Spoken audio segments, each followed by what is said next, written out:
essential books.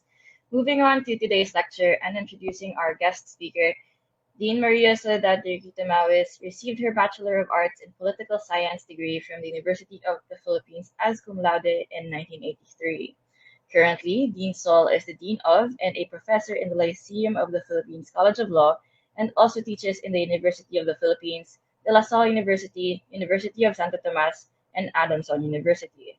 She is a professorial lecturer too in the Philippine Judicial Academy and a member of its Civil Law Department, a bar reviewer in Persons and Family Relations and Civil Procedure and Evidence, and a mandatory continuing legal education resource person.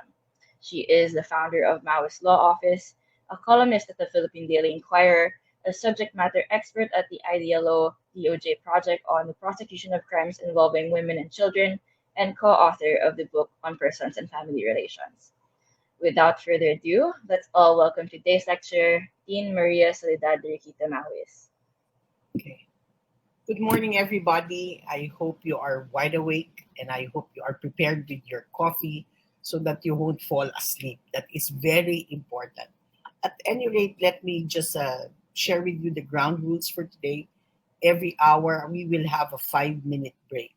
I think it's very important for us to have a health break. So after an hour, there will be a 5-minute break.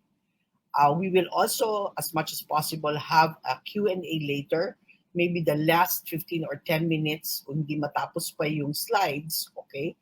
Basta, I will share with you the slides anyway. And then, but what's important is for you to answer questions, if any, and I will try my best to answer them. Again, I will try to answer them to the best of my abilities. So let's start the ball rolling, so to speak, and may God bless us while we are doing this lecture. Okay, let me start first with civil procedure, okay, and then on the matter of jurisdiction. In this case, it is a 2021 case, Barber versus Chua. Respondent Chua filed a complaint for ejectment of extended structures that partly occupied the portion of a firewall, damage to property with prayer for moral and exemplary damages with the MTC of Rizal. He alleged that Barber, his neighbor, built a portion of the second floor of her house on top of his firewall. Okay.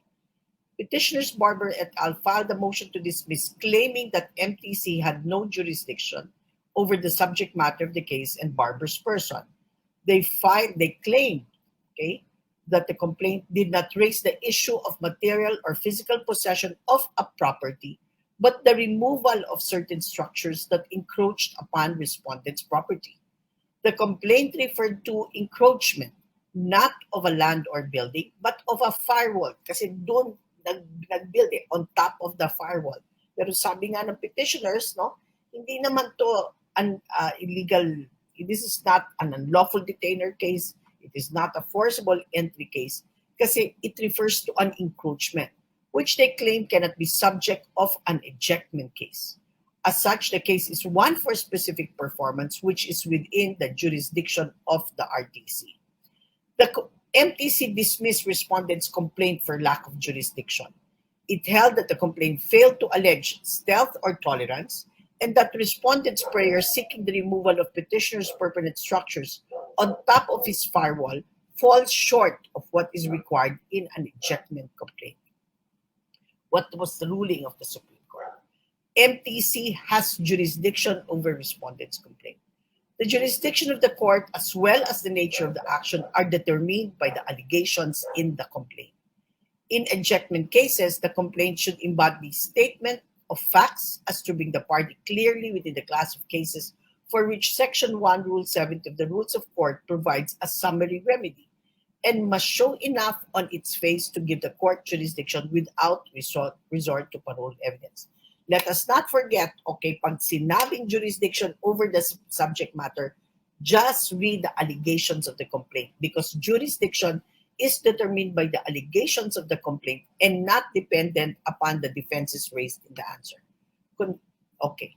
Now, Section 1, Rule 70 of the Rules of Court requires that in actions for forcible entry, the plaintiff is deprived of the possession of any land or building by force, intimidation, threat, strategy, or stealth, and that the action is filed any time within 1 year from the time of such unlawful deprivation of possession. This requirement implies that the possession of land by the defendant is unlawful from the beginning as he acquires possession thereof by unlawful means. While it is imperative that the complaint sufficiently allege a cause of action for ejectment, it is not essential for the complaint to expressly employ the language of the law. It is enough that facts are set up to show that the dispossession took place under said condition. Here, according to the Supreme Court, respondent's complaint sufficiently alleges a cause of action for forcible entry.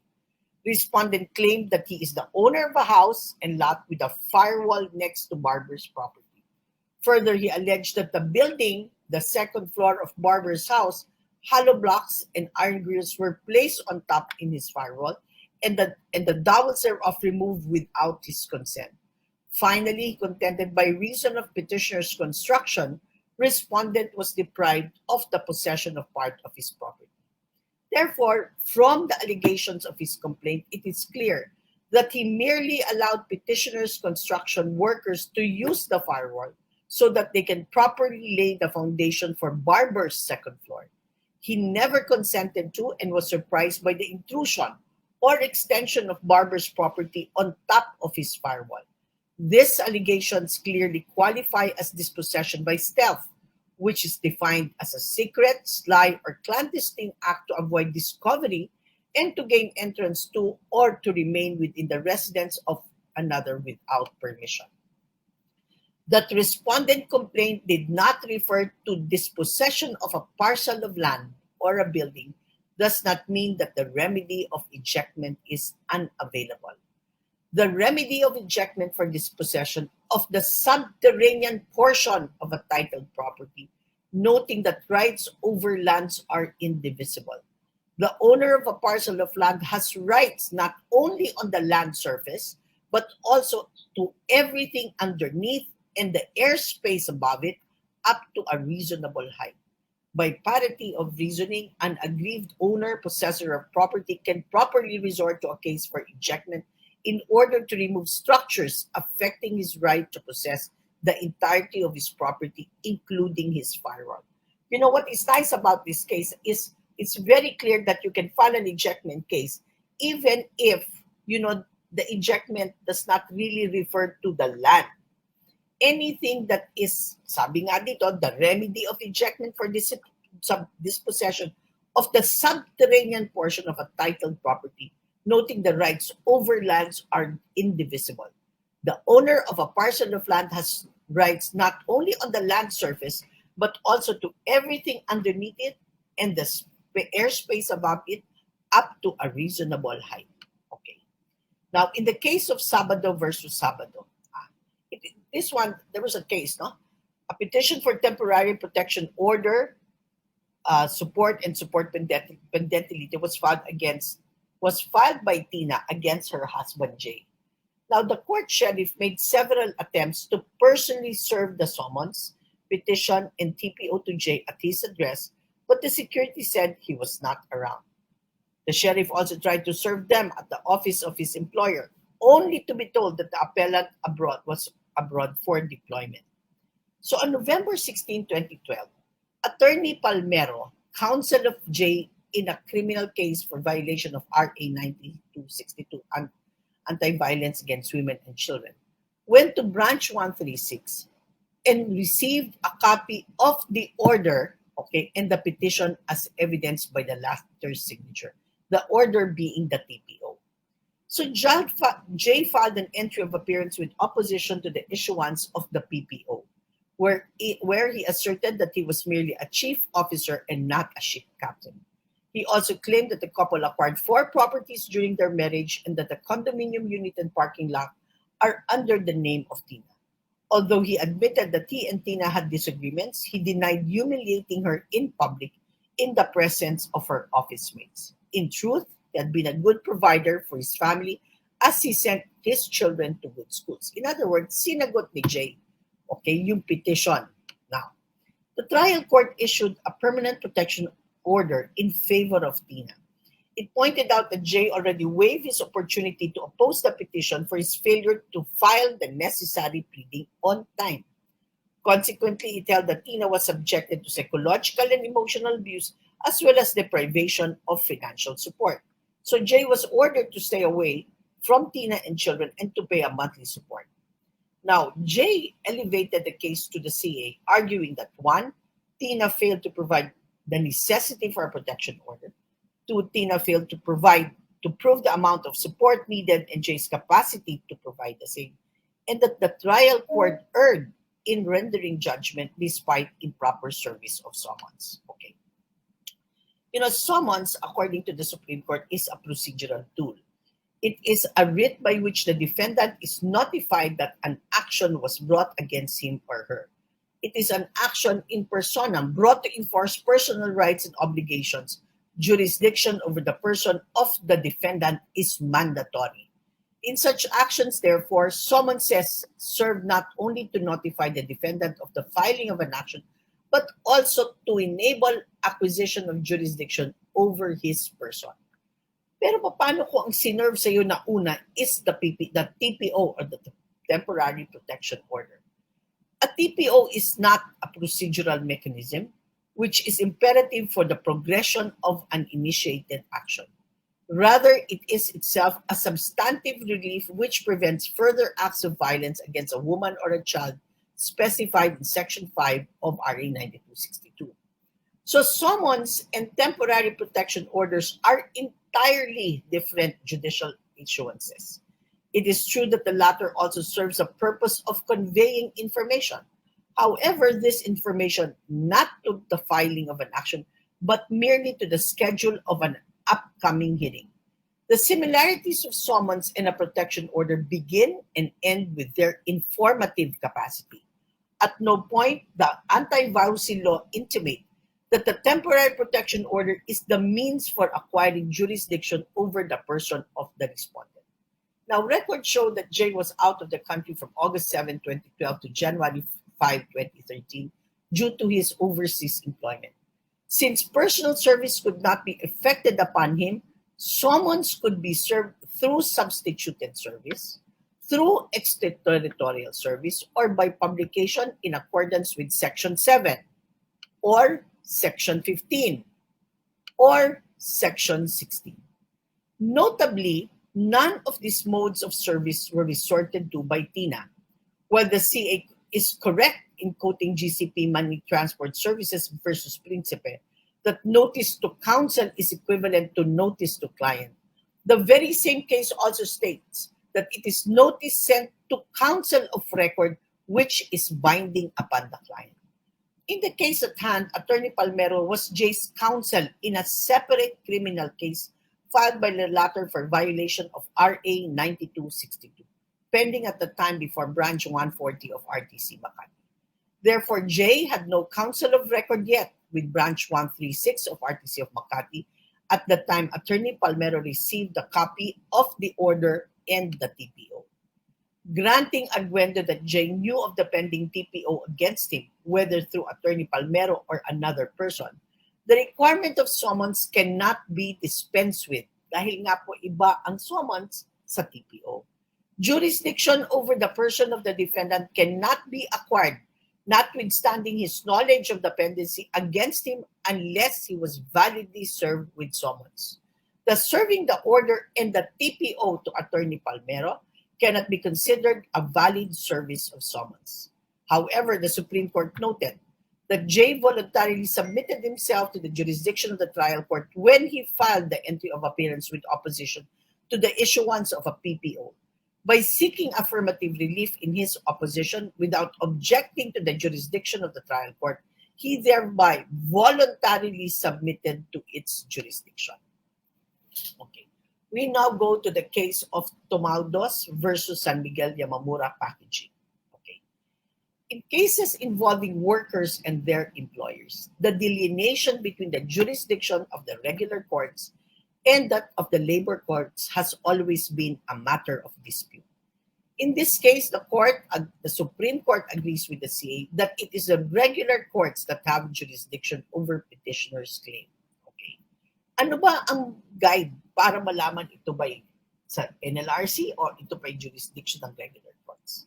Now, as can be gleaned from Article 224 of the Labor Code, The jurisdiction of the LA over money claims and damages is confined to those cases which are either accompanied by a claim for reinstatement or arising from employer-employee relations. Here, the Supreme Court found that his claims do not fall under any of these cases. Although employment relations existed between SMYP and Tomaudos, the subject of the complaint before LA was his money claims against SMYP. Such claims did not involve and did not arise out of an employment relationship. Now, let's go to the 2020 case of Philippine Japan Active Carbon Corporation versus Habib Borgaili. Okay? Petitioner leased 2 apartment units from respondent. The 2 lease contracts have a lease period. To secure faithful compliance with the obligations of petitioners under the lease contract, a security deposit was made. Petitioner deposited the required security deposit for the 2 apartments. The lease contract was not renewed after the expiration. After vacating the premises, petitioner asked the respondent to return, the security deposit he gave. Respondent refused, alleging that petitioner failed to comply with its obligations in the lease contract, such as keeping the units clean. Petitioner filed an action for collection of sum of money with the MTCC. Said court ruled in favor of the petitioner. RTC reversed the ruling of the MTCC. RTC held that the respondent had the right to withhold the deposit until his claim for damages to the units, which were not caused by ordinary wear and tear, have been reimbursed. Now, when it went up to the CA dismissed the complaint on the ground that MTCC does not have jurisdiction over the subject matter. The Court of Appeals ruled that the allegation in petitioner's complaint actually make out a case for breach of contract, and therefore an action for specific performance is an available remedy. In such case, the same is an action incapable of pecuniary estimation. Therefore, according to the CA, the MTCC has no jurisdiction over the case. Okay. Now, yan ang minsan mga tanong on jurisdiction. Ito ba ay specific performance or ito ba ay purely collection suit? How will you now, what will be your guide in answering a question like that? In order to determine whether the subject matter of an action is one which is capable of pecuniary estimation, the nature of the principal action or remedy must be first considered. Okay. Pag nagdadalawang isip kayo sa bar kung ano sagot, isulat niyo muna yung principle para tiyak meron kayong points. Simulan niyo ng in order to determine whether the subject matter of an action is one which is capable of pecuniary estimation, the nature of the principal action or remedy sought must be considered.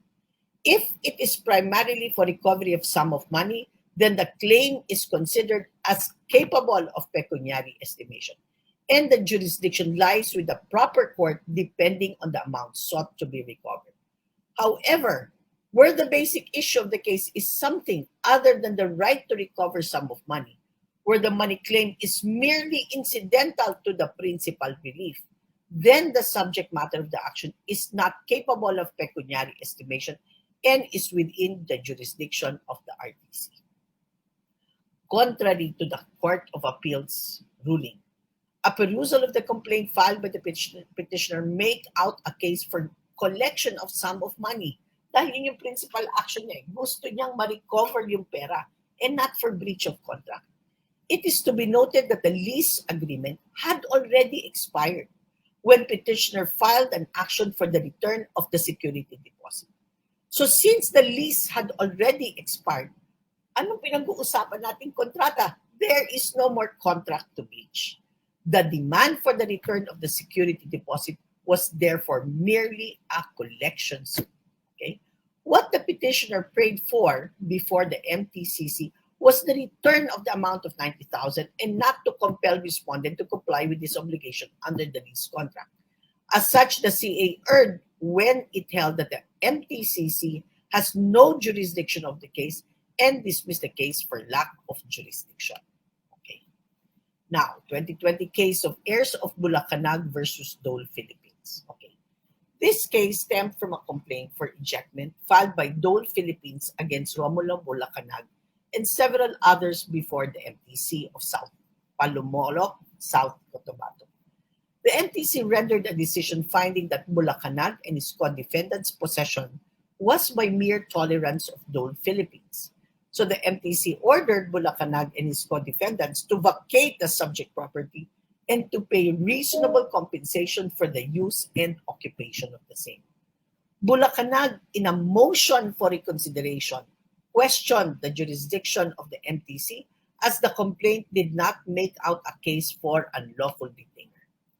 At the outset, jurisdiction, according to the Supreme Court, over the subject matter of a case is conferred by law and determined by the allegations in the complaint, which comprise a concise statement of the ultimate facts constituting the plaintiff's cause of action.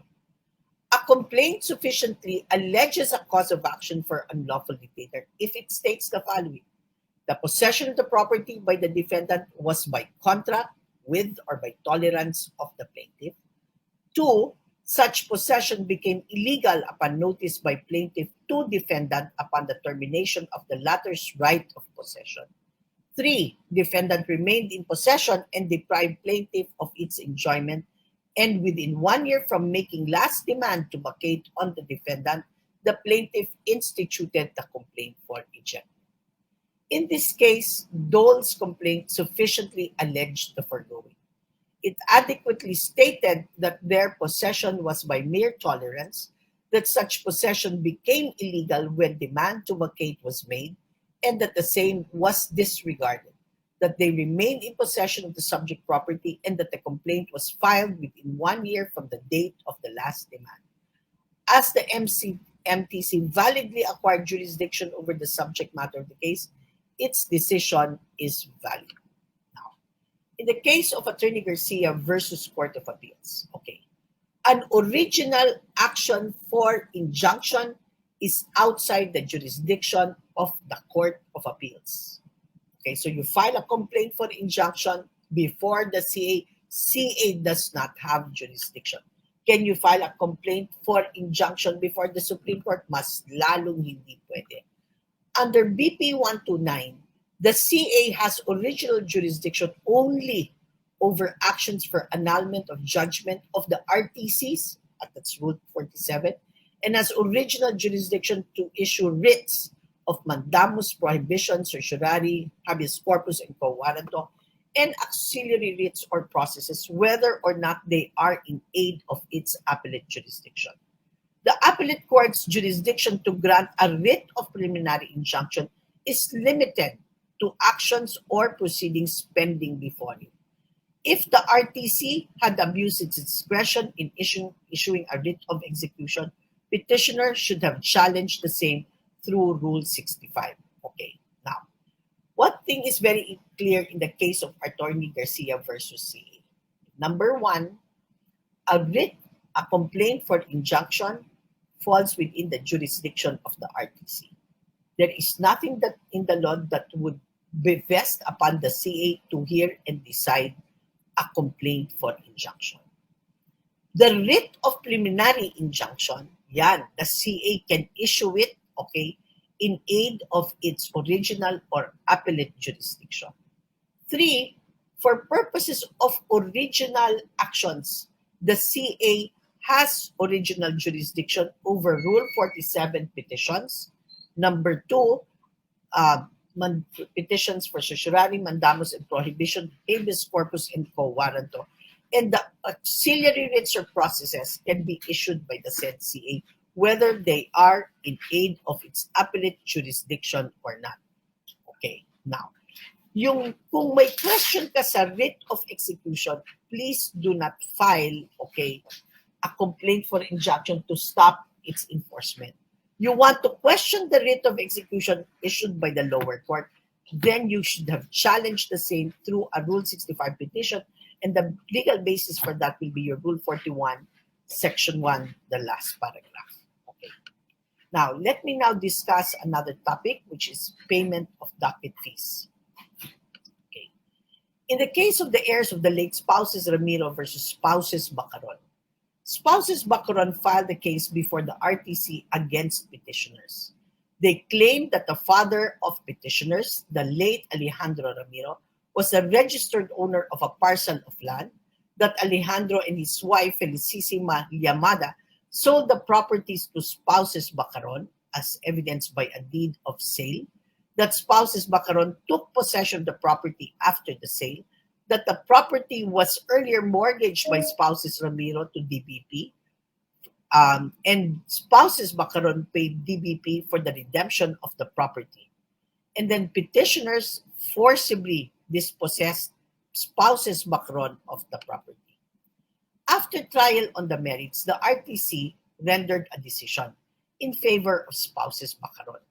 It ruled that spouses Bacaron were able to prove by preponderance of evidence the due execution of the deed of sale with spouses Ramiro over the property.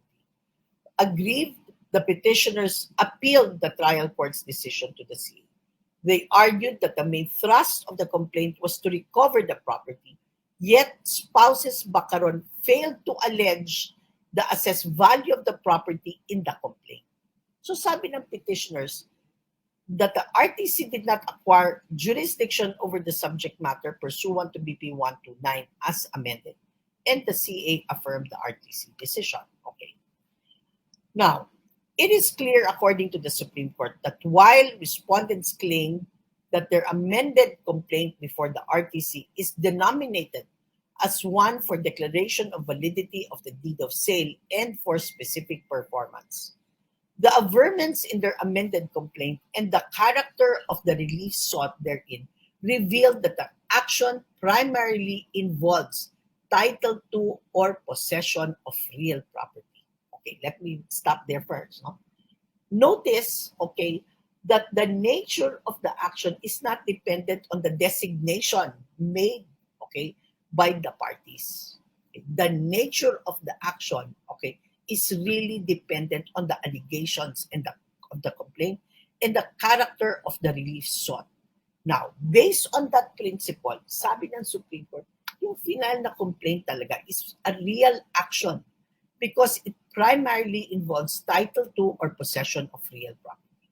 Now, an action involving title to or real property means that the plaintiff's cause of action is based on a claim that he owns such property or that he has the legal rights to have exclusive control, possession, enjoyment, or disposition of the same.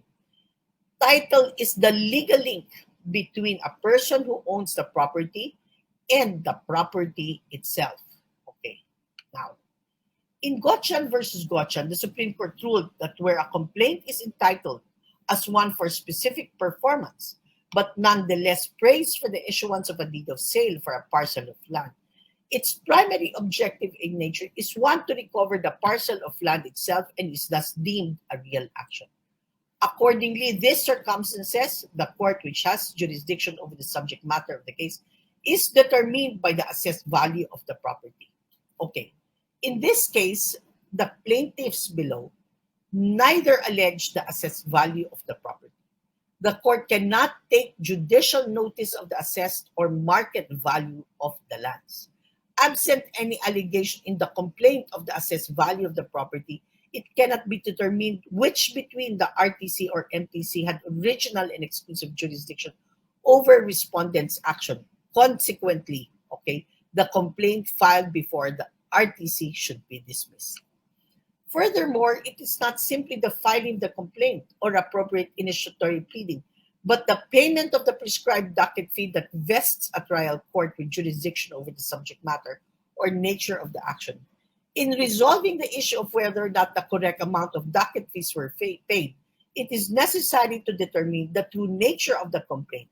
Having settled that the action instituted is a real action and not one incapable of pecuniary estimation, the basis for determining the correct docket fee shall therefore be the assessed value of the property or the estimated value thereof as alleged in the complaint.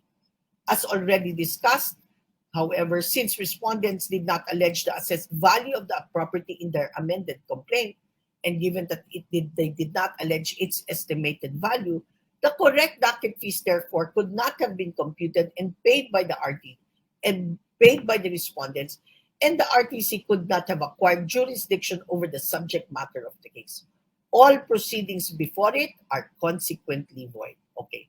What are the nuggets of teaching in the case of heirs of the late spouses Ramiro versus Pacaron? Number one, okay, again, jurisdiction is dependent on the allegations of the complaint, not on the caption, okay, or the caption of given by the plaintiff. Okay.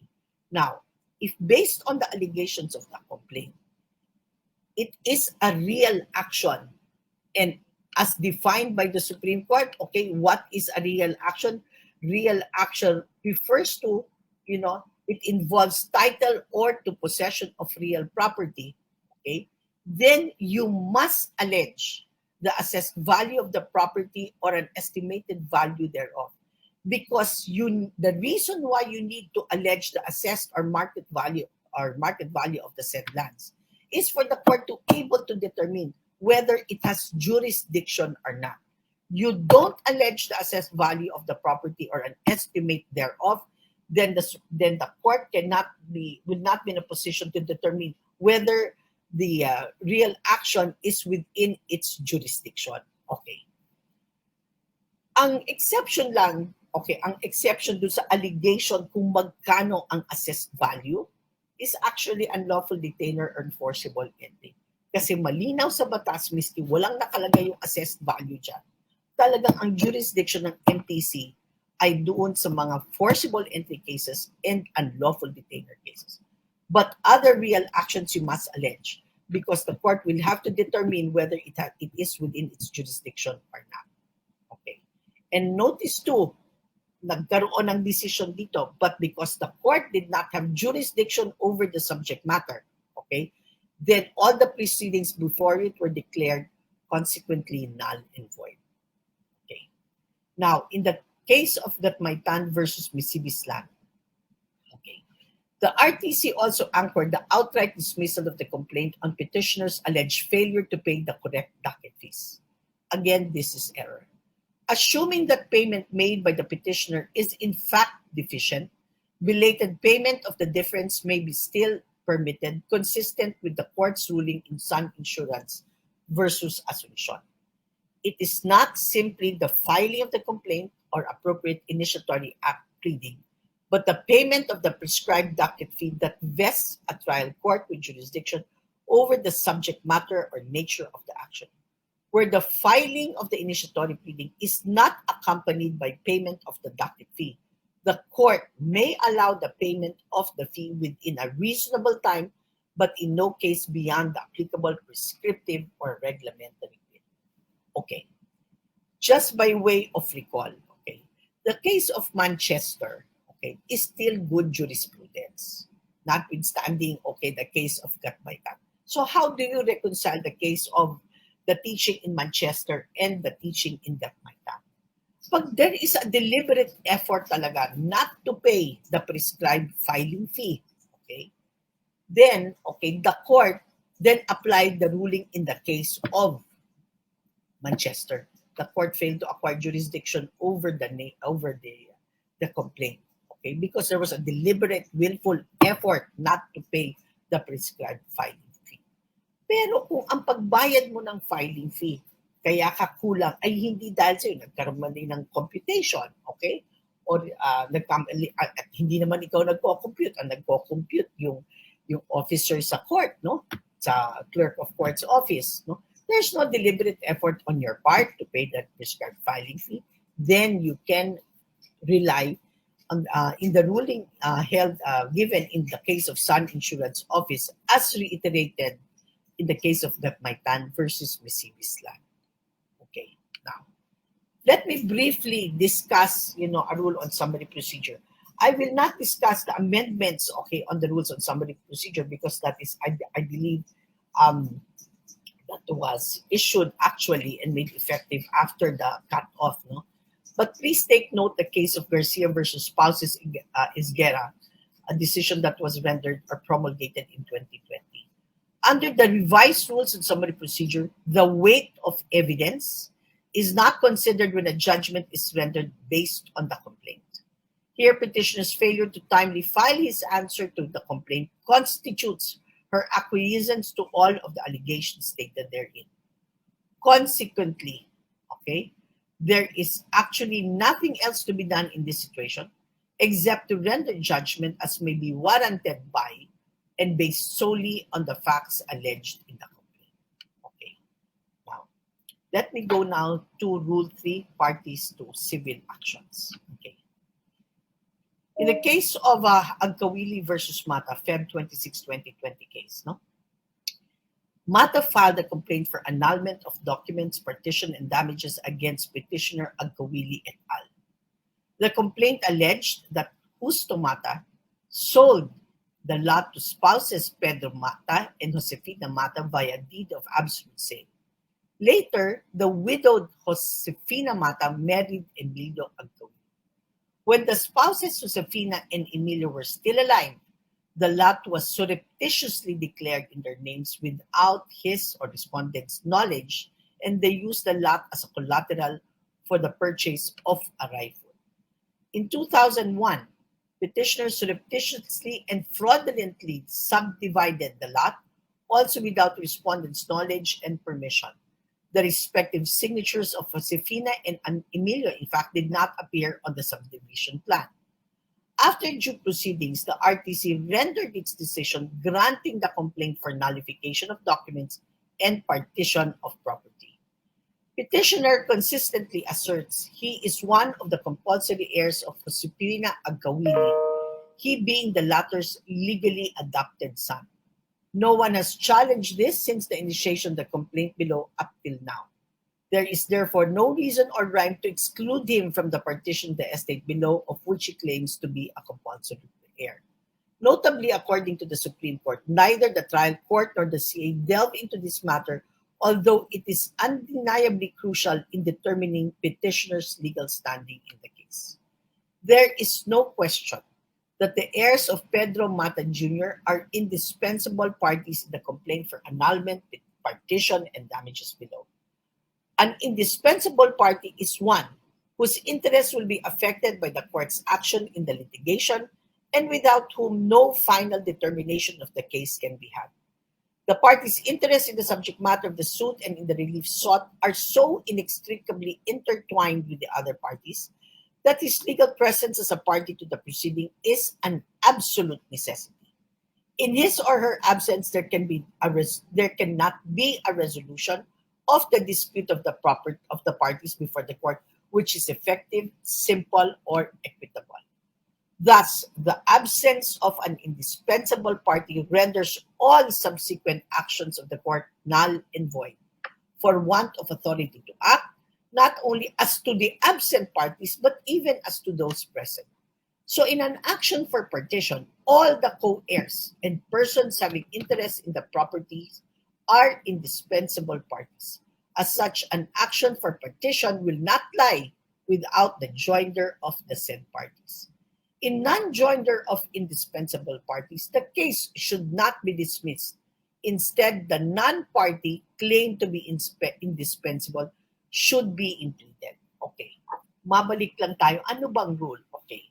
If an indispensable party was not implemented, please do not file a motion to dismiss on the ground that an indispensable party was not implemented. Why? Because the non-joinder, misjoinder of parties is not a ground to have the case dismissed. Okay. So what will be your remedy? Okay. In the case of Domingo versus Kerr, sabi ng Supreme Court, what you do is you file a motion to implead the indispensable party. Now, if the court orders or grants your motion and therefore directed let's say the plaintiff, no, to implead the indispensable party, ang gagawin ng plaintiff, mag-a-amend siya ng complaint niya to implead or include the indispensable party who was not impleaded in the first place. Okay. Now, kung hindi naman niya in-implead despite the order, then the defendant in my example can now file a motion to dismiss on the ground of on the basis of Section 3 of Rule 17, that because the plaintiff did not follow, okay, the order of the court, he is a disobedient party, and therefore the case should be dismissed with prejudice. So that's how it goes, no? Now, in the case of a Callao versus Albania, the commanding general of the headquarters and headquarters support group of the Philippine Army at Fort Bonifacio is in charge of the administration of all concessionaire areas inside the military reservation therein.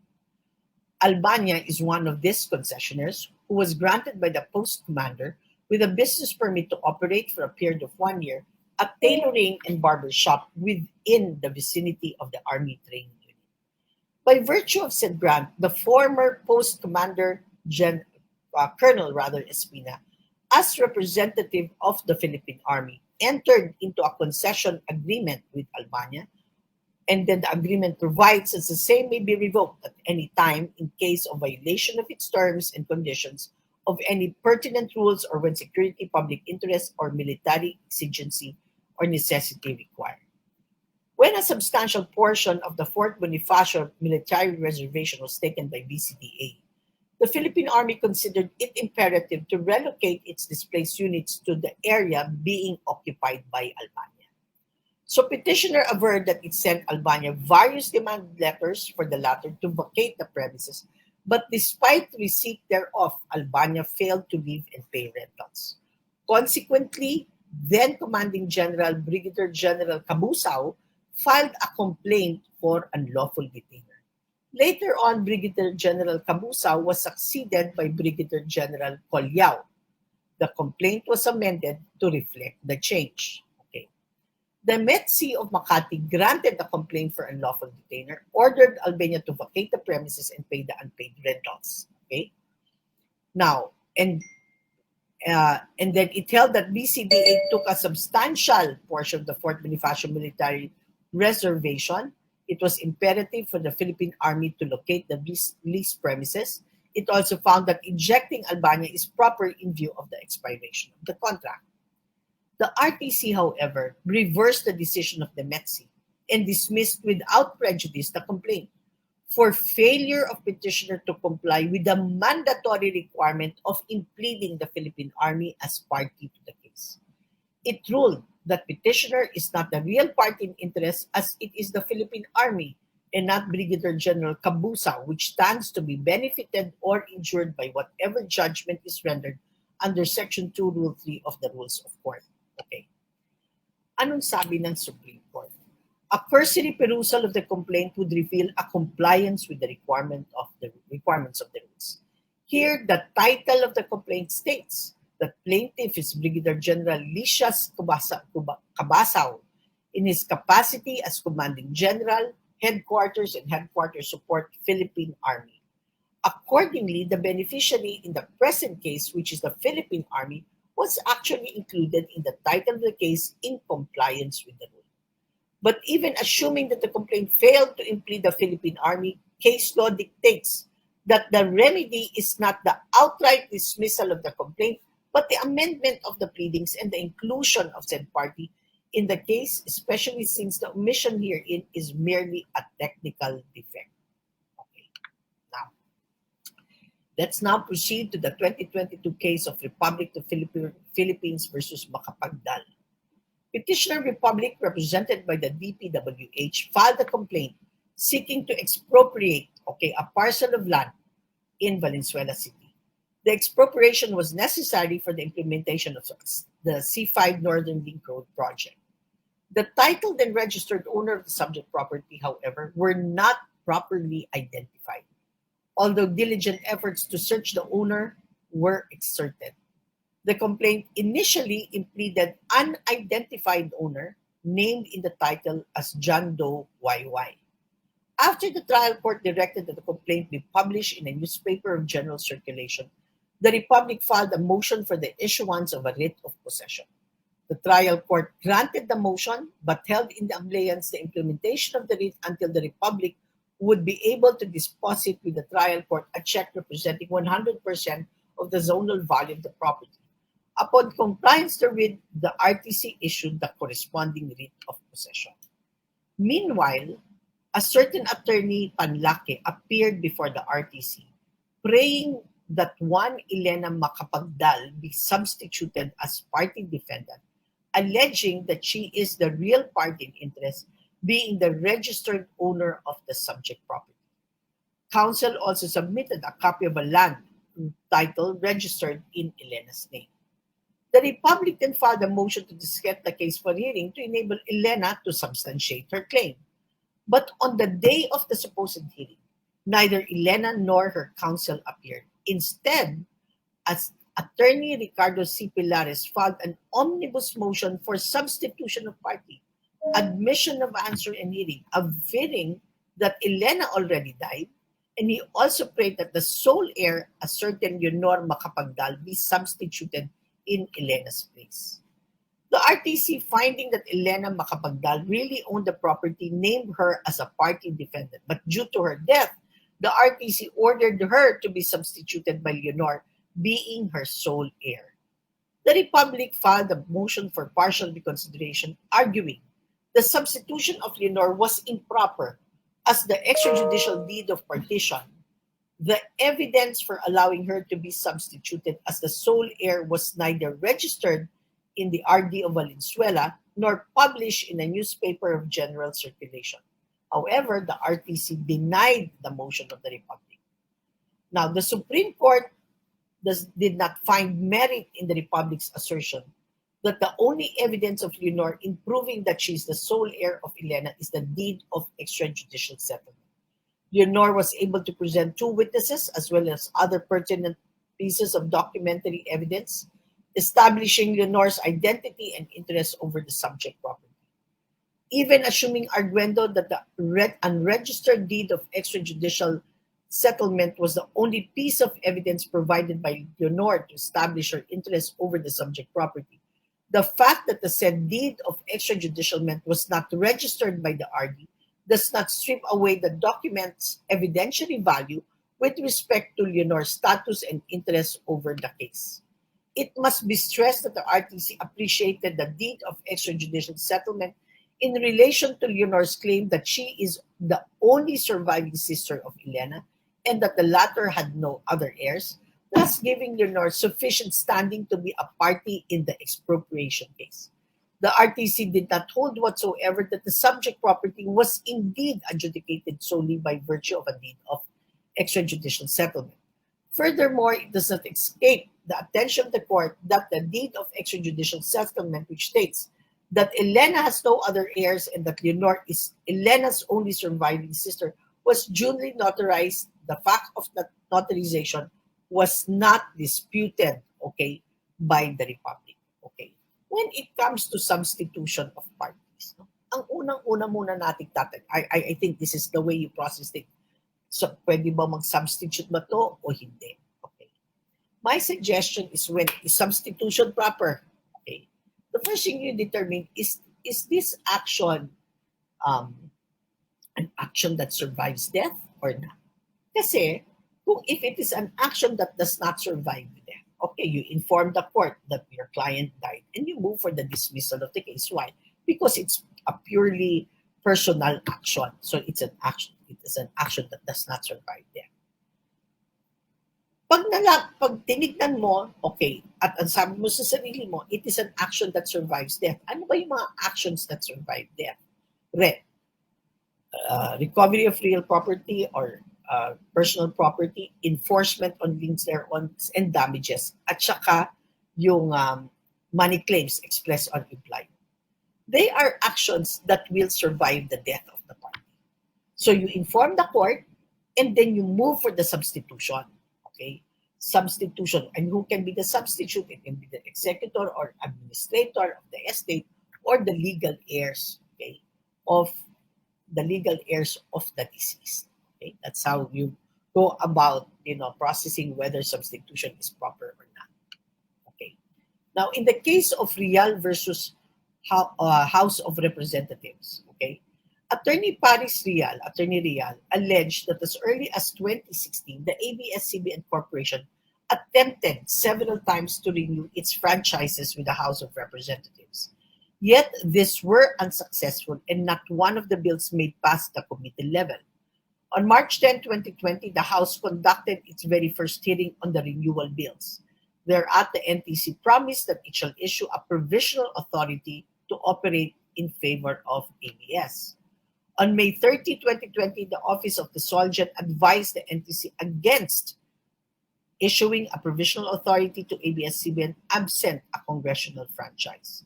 The OSG likewise warned the NTC officials with prosecution under the Anti-Graft and Corrupt Practices Act should they issue any provisional authority. On May 5, 2020, the NTC commenced admin case number against ABS-CBN after its legislative franchise expired.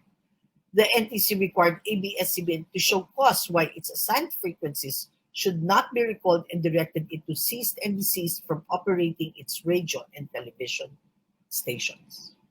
Hence, Attorney Real argues that mandamus lies against the House of Representatives because it failed to facilitate the proceedings on ABS-CBN's franchise renewal bills.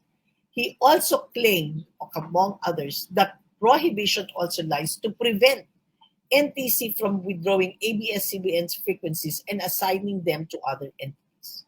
So the issue in this case is whether the suits filed by the taxpayers, legislatures, or concerned citizens, they must still claim some kind of injury in fact and allege that the continuing act has denied them some right or privilege to which they are entitled. And the answer is yes.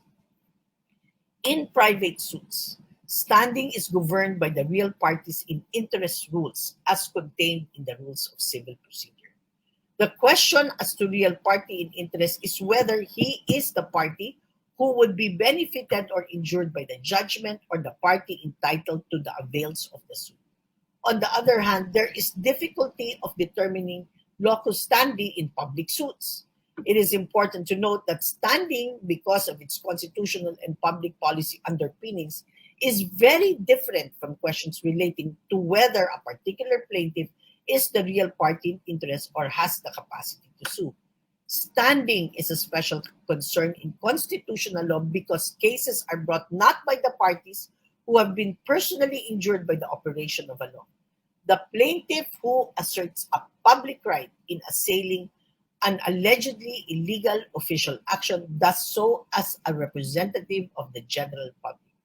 Hence, he has to make out a sufficient interest in the vindication of the public order and the securing of the relief.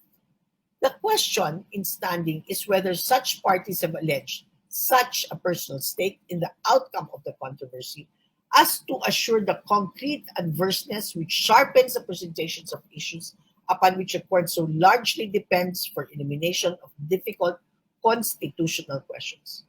The Supreme Court has previously ruled that for suits filed by taxpayers, legislators, or concerned citizens, they must still claim some kind of injury, in fact, and allege that the continuing act has denied them some right or privilege to which they are entitled.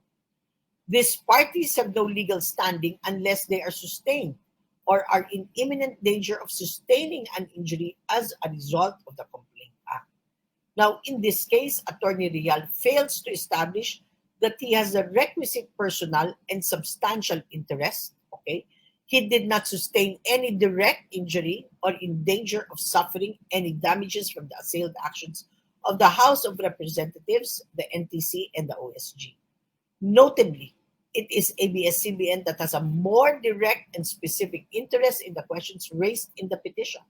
Moreover, ABS-CBN had filed its own suit against the respondents and is pending with the Supreme Court. Okay. Let's now go on to discussing some cases on venue. Okay. Now, Kane versus Roggenkamp. Alistair John and Patricia Roggenkamp are Australian citizens. Patricia decided to put up a business in the Philippines and eventually traveled with her husband to Manila. They settled in a condominium located in Parañaque, supposedly owned by Patricia. Now, an information for violation of RA 9262 was filed against Alistair with Patricia as the private complainant. The case was raffled to the RTC of Parañaque. Okay, after trial, the RTC, Parañaque City, acquitted Alistair John on the ground of reasonable doubt. So the criminal case, he was acquitted.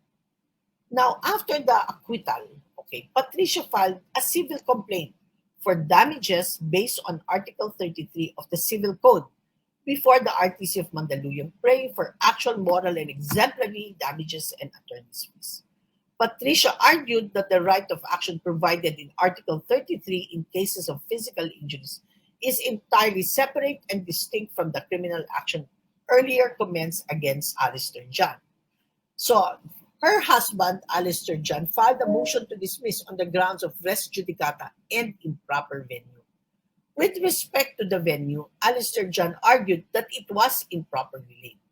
The action for damages was a personal action, yet none of the parties resided in Mandaluyong City where the civil action was filed.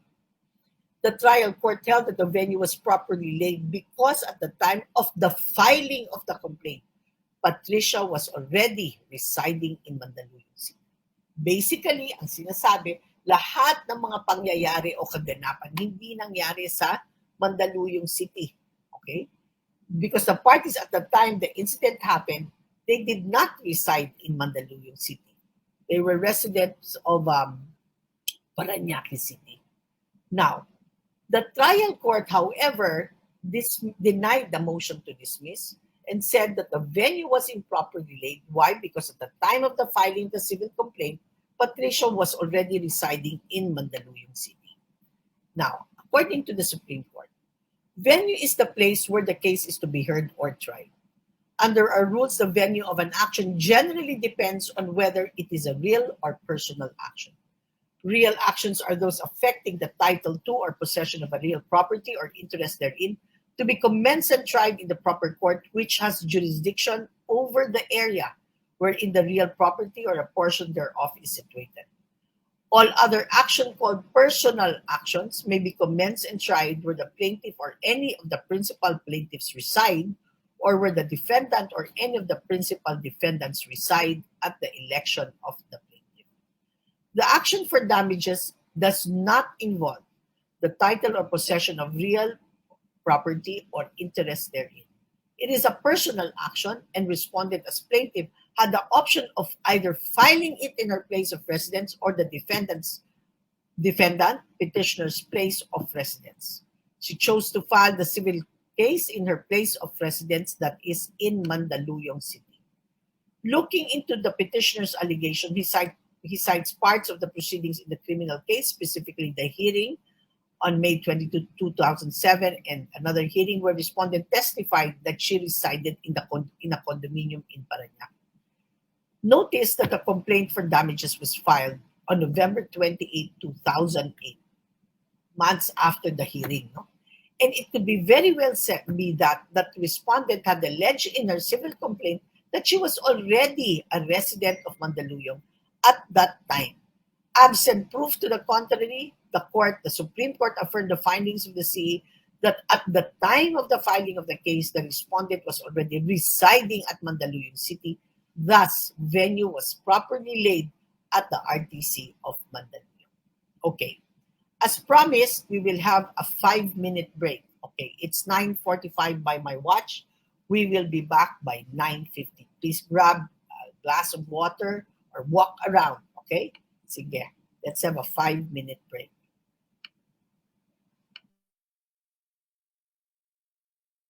Stressed out? Wishing for new ways to learn and master codal provisions? Codify makes it easy. With just a few taps, you can customize and select the tracks to memorize or study further. With Codify's Playlist Manager, choose from the subjects and create your own playlist. Imagine your own law track. Experience studying the law anytime, anywhere. Fortify learning with Codify. Meet your new learning buddy. Download Codify now. Achieve your learning goals, one track at a time. Listen and learn with Codify. Get the app today. Your first 7 days are on us.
Okay, we are back. I hope everybody was able to take advantage of the short break. If you have any questions for Dean Sol, please leave them in the comments and we will get to them after her lecture so she can answer all your queries. So we would like to welcome back Dean Sol to continue her lecture on remedial law. Okay, thank you very much. Now we will start a new topic, and this is certification against forum shopping. Okay, napaka-importante yan. Lahat ng initiatory pleadings dapat may certification against forum shopping. Okay. Now, PCC versus Bautista. Eduardo Bautista, as president and chairperson of PCC, issued Presidential Order Number 1, which provided that in the event of his demise or permanent incapacity, to act as president and board chairperson, or whenever he chooses to relinquish his position, EVP Gregory Alan F. Bautista shall become president and board chairperson.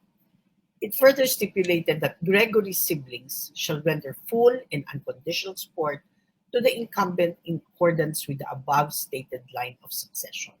Okay. In conformity with this order, the children signed a certificate of acquiescence which stated that they were in full accord with the order and obligated themselves to obey and follow the provisions. Okay. So yung tatay, sabi niya, itong anak ko na si Gregory Alan ang magiging presidente and board chairperson. Na kayong mga anak ko, kapatid, no, ni Gregory Alan, pirma kayo dito sa Certificate of Acquiescence. And they all signed. Okay. Now, after that, Eduardo Sr. passed away, and Gregory then took over as the chairperson of the Board of Trustees. However, in a special meeting, the Board of Trustees was reorganized as follows. First, the incumbent board membership of the siblings were confirmed. Second, 4 new board members were elected. Of the siblings were confirmed. Second, 4 new board members were elected. The same meeting called for the election of the executive officers. The minutes of the meeting indicated that Cecilia was elected president in lieu of Gregory. Cecilia likewise took over as board chairperson. Gregory took issue with Cecilia's takeover and filed a petition for quo warranto. The petition was subsequently dismissed by the RTC for being insufficient in form and substance. This dismissal was appealed to the Court of Appeals and subsequently to the Supreme Court. In the meantime, Cecilia caused the audit of PCC's books. It found that several sums had been unduly disbursed to Gregory. Acting on the special audit, a resolution authorizing Cecilia to undertake legal action against Gregory was passed. The board resolved to file actions against Gregory and expelled him from the Board of Trustees. In response, Gregory filed a complaint against petitioners, which was identified as an action for specific performance, intra-corporate controversy, and damages. The petitioners filed an answer which sought the complaint's dismissal on account of forum shopping. Gregory here pursued 2 successive actions according to the Supreme Court.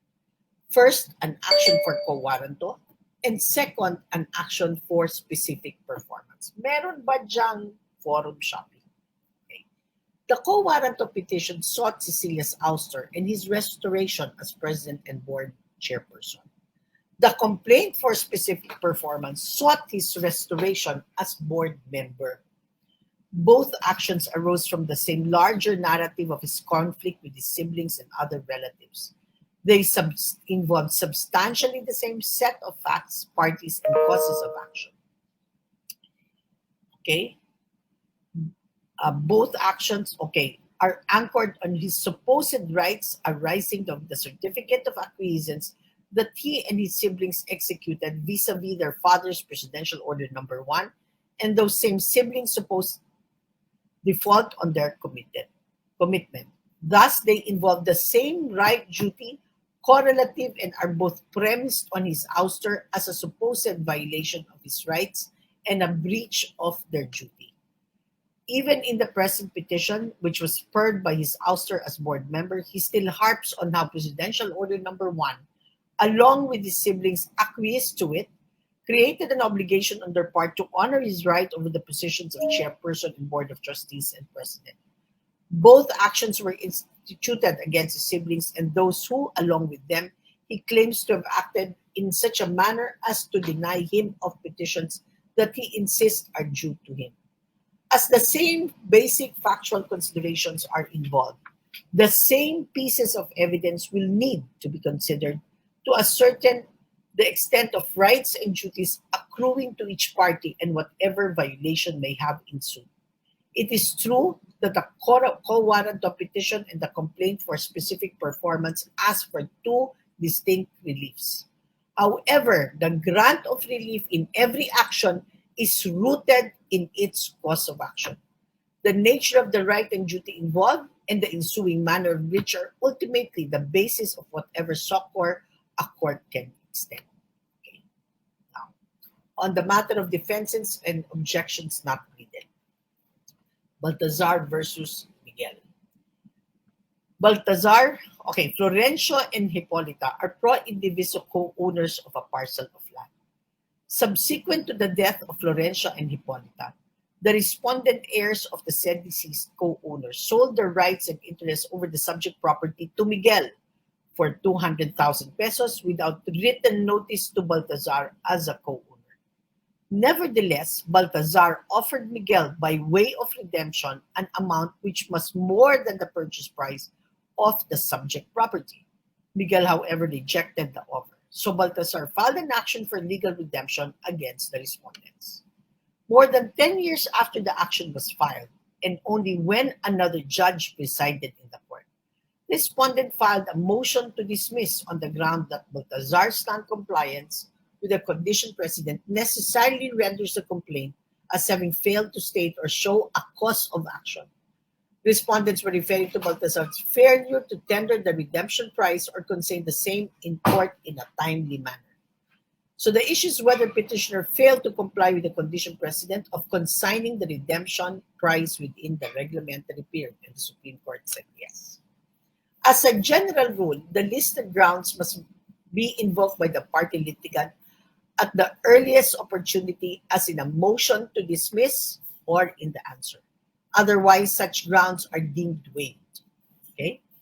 As an exception, however, the courts may order motu proprio the dismissal of a case on the grounds of lack of jurisdiction over the subject matter, litis pendentia res judicata, and prescription of action pursuant to Section 1, Rule 9 of the 1997 Rules of Court, which were retained in the 2019 amendments to the 1997 Rules of Civil Procedure, which now states, okay, defenses and objections not pleaded either in a motion to dismiss or in an answer are deemed waived. However, when it appears from the pleadings or the evidence on record that the court has no jurisdiction over the subject matter, that there is an action pending between the same parties for the same cause, or that the action is barred by a prior judgment or by statute of limitations, the court shall dismiss the claim. Okay. In other words, in the case of Baltazar versus Miguel, hindi pa rin nabago yung rule before, okay? It was retained in the 2019 rules that the court can dismiss on its own, okay, on the basis of 4 grounds. Lack of jurisdiction over the subject matter, litis pendentia, res judicata, and prescription of action. Okay, just as an aside discussion, under the 1997 rules, yung Rule 16 na handyan yan, no? Grounds for a motion to dismiss. Please take note, okay, that this Rule 16 was totally scrapped, no? It was totally repealed. There are only 4 grounds by which you can file a motion to dismiss, okay? Lack of jurisdiction of the subject matter, litis pendentia, res judicata, and prescription of action. All the rest, all of the grounds mentioned of Rule 16, which can cause the dismissal of the complaint, must be pleaded as and by way of as an affirmative defense in the answer. Okay? Huwag kayo magpa-file ng motion to dismiss, no? Kasi kung yung grounds, for example, improper venue, no? Dati ground yan sa motion to dismiss. Ngayon, hindi mo yan pwedeng ma-erase, no? By way na motion to dismiss. Erase nyo yan by way of affirmative defense in your answer. Please take note, if you file the motion to dismiss, ang ground mo hindi allowed, improper venue, it does not stop the running of the period because that is a prohibited pleading. So please take note of that, no? Okay, now, Speaking of affirmative defenses, okay, in the case of Colmenar versus Colmenar, okay, petitioner is the lone child of Filipino-born Francisco Jesus Colmenar and American Dorothy Marie Crimen. Their family lived in Cleveland, Ohio, USA. Following his parents' divorce, his father returned to the Philippines. Years later, he learned that his father had died. The father, or his father, left real properties located in General Trias, Cavite, all registered in his father's name. Petitioner also learned that the respondents executed extrajudicial settlement of estate of the deceased, making it appear that they were the surviving heirs. Respondents sold to the other respondents the properties. Such sales were made without his knowledge and consent, hence effectively depriving him of his successional rights as the legitimate son of his late father. Petitioner sent demand letter to individual respondents to invoke his succession rights, but to no avail. Hence the complaint he filed. Respondents filed their respective answers. Okay. Pro-friends invoke as affirmative defense lack of cause of action, while PEC and Crisanta averred that the complaint failed to state a cause of action against them. They also invoked the defenses of innocent purchases for value and prescription. Apollo Colmenar and Amaya Land, on the other hand, filed their respective motion to dismiss. However, the motion was denied by the trial court. Amaya thereafter filed its answer with the same grounds PSC and Crisanta. In the meantime, the 2019 amendments to the Rules of Court took effect on May 1, 2020, while the case was still pending before the trial court. Now, the issue here is whether the trial court committed irreversible error when it applied the 2019 amendments to the 1997 Rules of Civil Procedure to resolve the affirmative defenses pleaded by the respondent companies. And the answer is yes. Okay, the 2019 amendments have been incorporated in the 1997 Revised Rules on Civil Procedure, now known as the 2019 Rules on Civil Procedure. And as with all things new, precedence is generally scarce. Hence, its application must be done with utmost caution and in strict adherence to the provision. Okay. As worded, the 2019 amendments shall also govern all pending cases commenced before they took effect on May 1, 2020, except to the extent that in the opinion of the court, their application would not be feasible or work injustice, in which case the procedure under which the cases were filed shall govern. Here the case commenced with the filing of the complaint in September 2018 and remained pending when the 2019 amendments took effect. As it was, Judge Gill applied Section 12, Rule 8 of the 2019 amendments, when she supposedly resolved motu proprio the affirmative defense of the respondent companies, that is, the complaint failed to state a cause of action. Section 12 of Rule 8 of the 2019 rules reads, okay, a defendant shall raise his or her affirmative defenses in his or her answer, which shall be limited to the reason set forth under Section 5B, Rule 6, and on the following grounds. Court has no jurisdiction over the person of the defending party, the venue is improperly laid, plaintiff has no legal capacity to sue, and the pleading asserting the claim states no cause of action, and a condition precedent for filing the claim has not been complied with.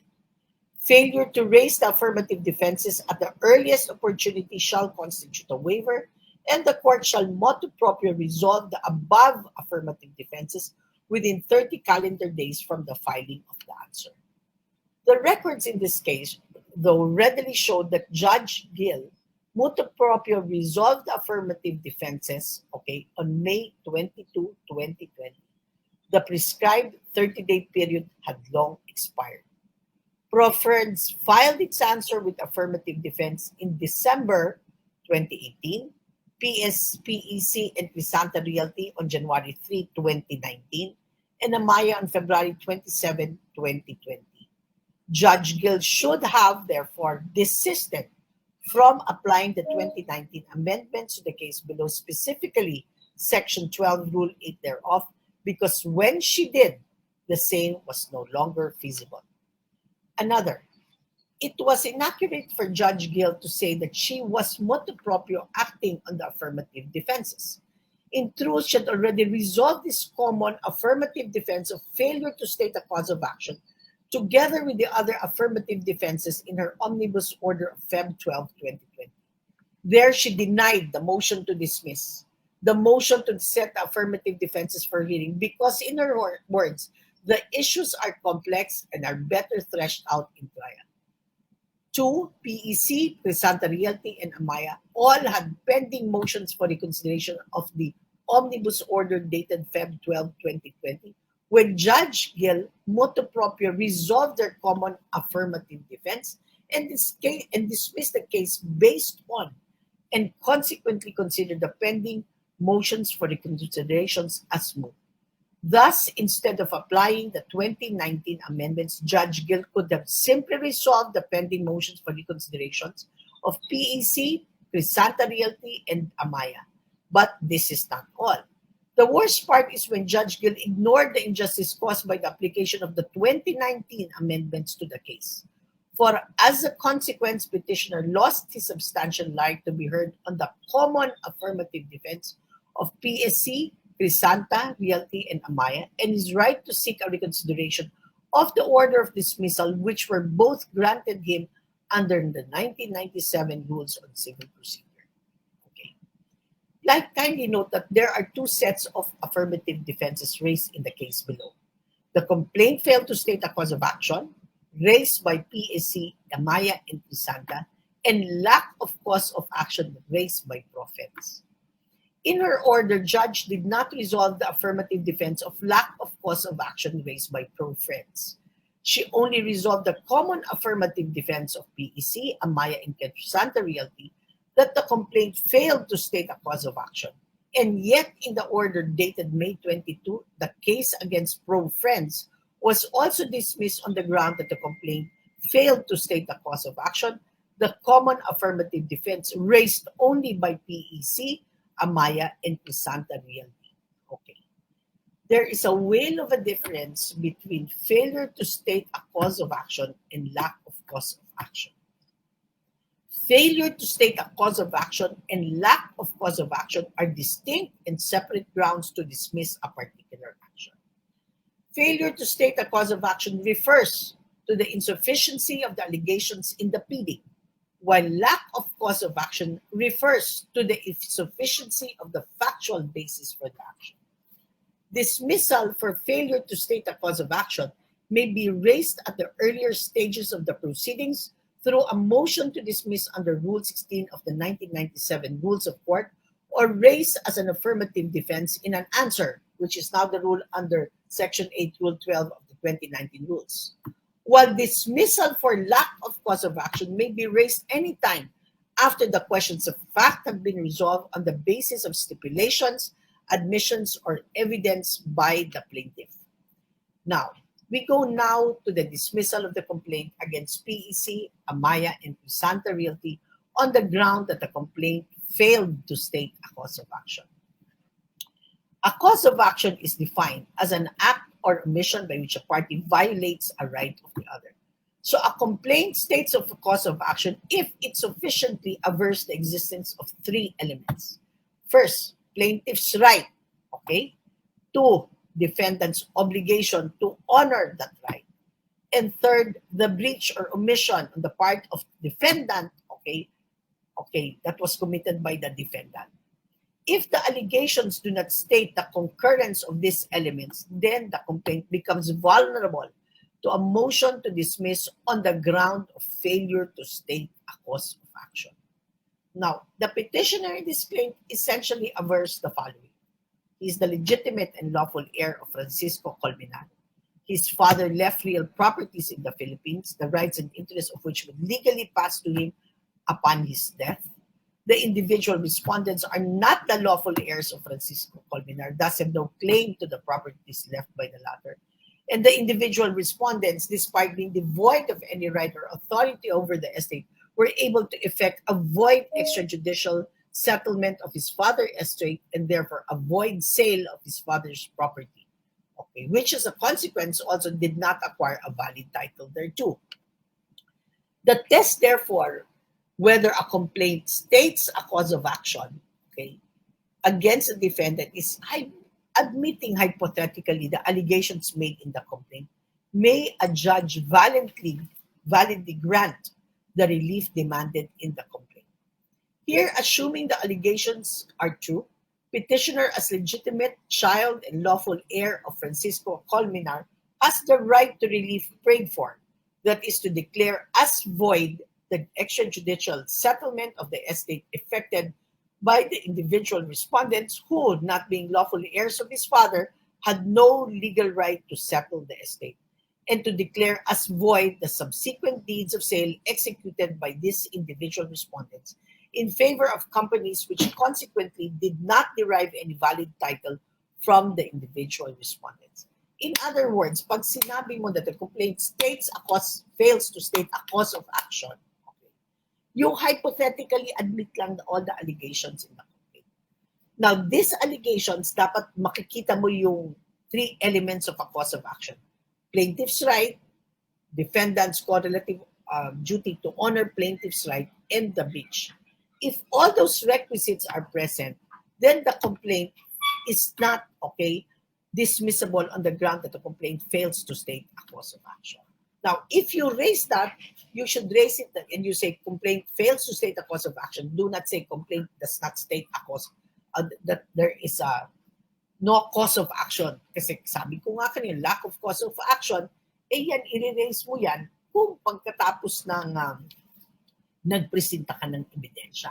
Okay? At hindi napatunayan ng plaintiff na may cause of action siya, which means the proper remedy would be the murder to evidence. Okay, default.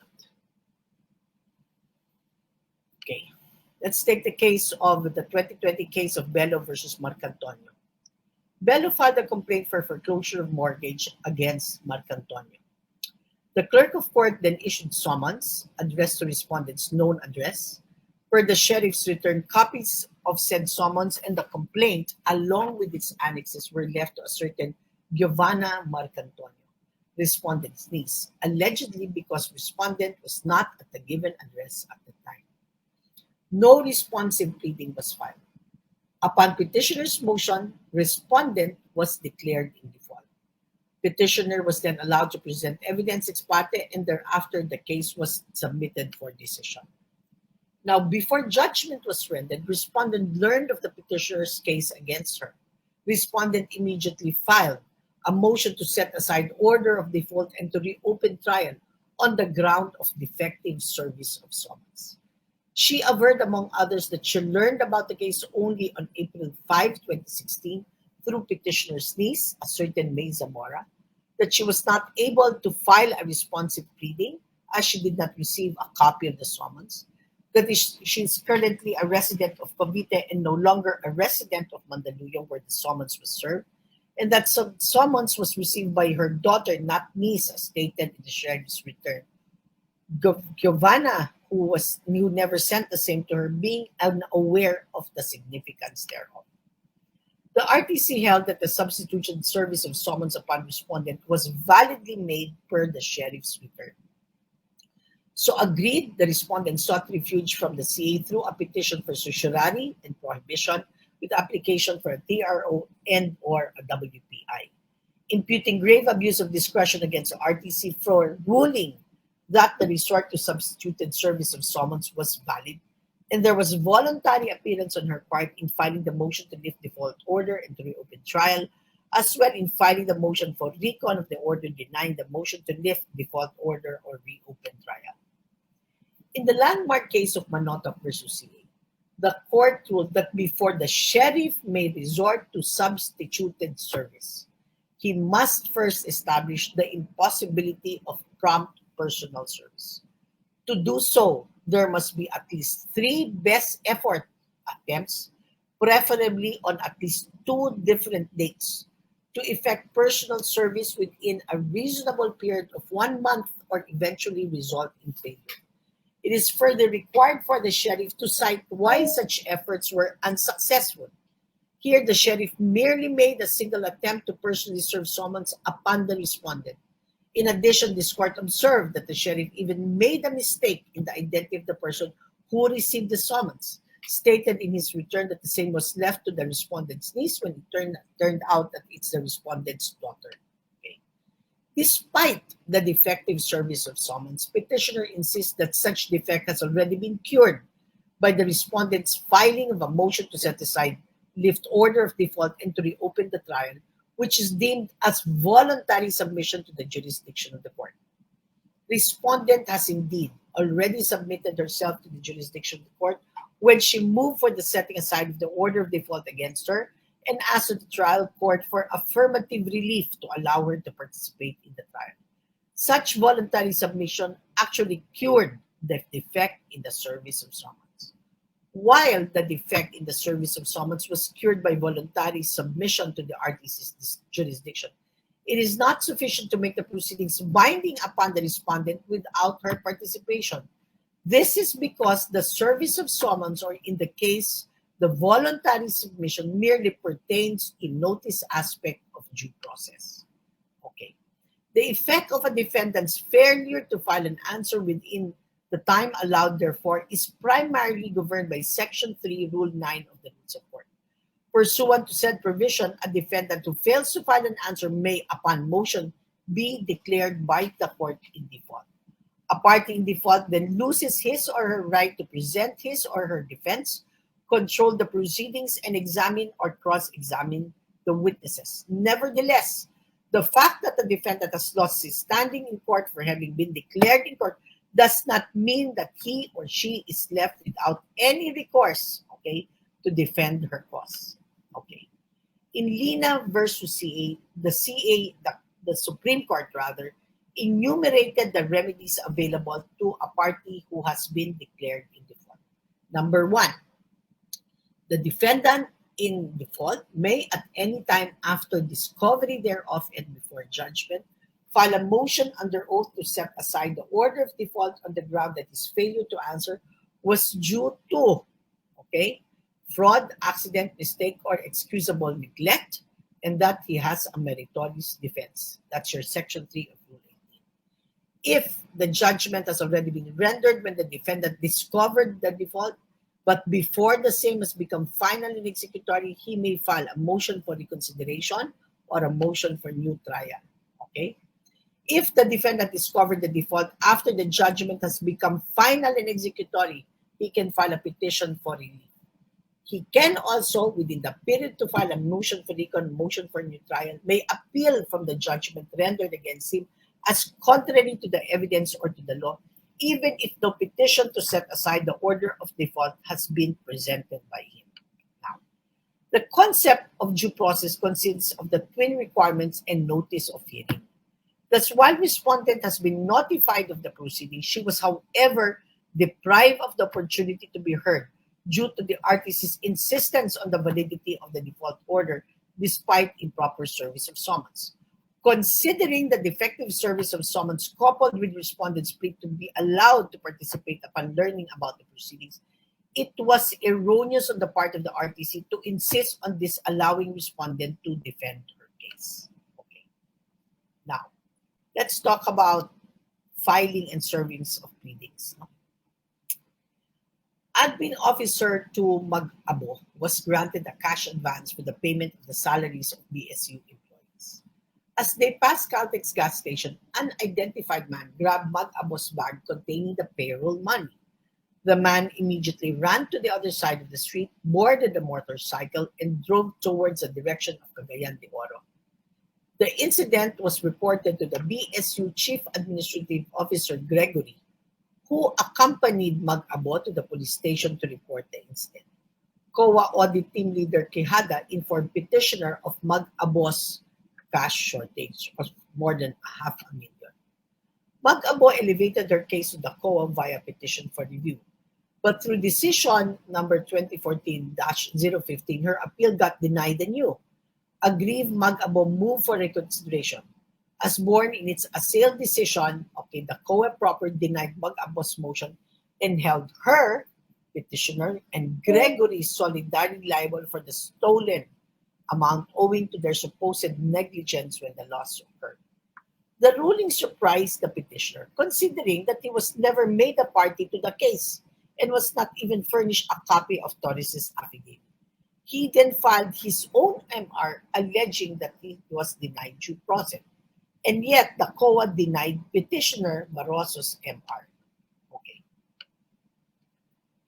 Records show that the petitioner belatedly filed the petition before the Supreme Court. As petitioner himself admitted, he received the decision on June 19, 2015, filed his MR July 2, 2015, or 13 days from notice. Thereafter, he received the denial of his MR on August 25, 2020. He had 17 days or until September 11, 2020 to file a petition for certiorari under Rule 64 of the Rules of Court. As it was though petitioner mailed the present petition via private courier on September 11, 2020, the court received the petition only on September 21, 2020, or 10 days after beyond the 60-day period. Now, the issue, did the petitioner file his Rule 64 petition on time? Answer is no. Okay. Rule 13, Section 3, of the Rules of Civil Procedure as amended by AM number 19-10-20-SE pertinently states, Section 3, the filing of pleadings and other court submissions shall be made by submitting personally the original thereof plainly indicated as such to the court, sending them by registered mail, sending them by accredited courier, or transmitting them by electronic mail or other electronic means as may be authorized by the court in places where the court is electronically equipped. In the first case, the clerk of court shall endorse on the pleading the date and hour of filing. In the second and third cases, the date of the mailing of motions, pleadings, and other court submissions, payments, or deposits as shown by the post office stamp on the envelope or the registry receipt shall be considered as the date of their filing, payment, or deposit in court. The envelope shall be attached to the record of the case. In the fourth case, the date of electronic transmission shall be considered as the date of filing. Verily, service and filing of pleadings via private courier should be reckoned from the date of mailing when said private courier is accredited by the courts. Okay. Otherwise, the pre-amendment jurisprudential doctrine would govern. That is, it would be considered similar to filing via ordinary mail, where the date of actual receipt is deemed the filing of, albeit it was posted much earlier. In other words, kung magpa-file ka via private courier, that private courier must have been accredited by the courts. Otherwise, kung final mo through a private courier na hindi naman accredited ng Supreme Court, then the Dumeriano case will apply. The teaching will apply. The date of filing is the actual date of receipt by the court. Okay. The procedure for accreditation is prescribed under AO 242A 2020-29, which the Court and Bank approved on September 1, 2020. Said admin order took effect on October 1, 2020, or 19 days after the present petition was mailed, to the court on September 11, 2020. Indubitably, the file of the petition was not made in accordance with the aforementioned rule. Thus, when the court received the petition, on September 21, 2020, that should have been considered as the date of filing. The petition, therefore, was filed 10 days late. At any rate, Rule 13, Section 14 of the 2019 Rules decrees conventional service or filing of orders, pleadings, and other documents. Notwithstanding the foregoing, the following orders, pleadings, and other documents must be served or filed personally or by registered mail when allowed, and shall not be served or filed electronically unless permission is granted by the court. Initiatory pleadings and initial responsive pleadings such as answer. Subpoena, protection orders and writs, and appendices and exhibits to motions or other documents that are not readily amenable to electronic scanning, may, at the option of the party filing such, be filed and served conventionally, and finally, sealed and confidential documents or records.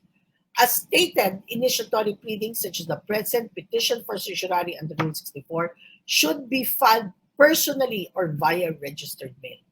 The provision does not allow its filing via private courier regardless of accreditation. I will repeat.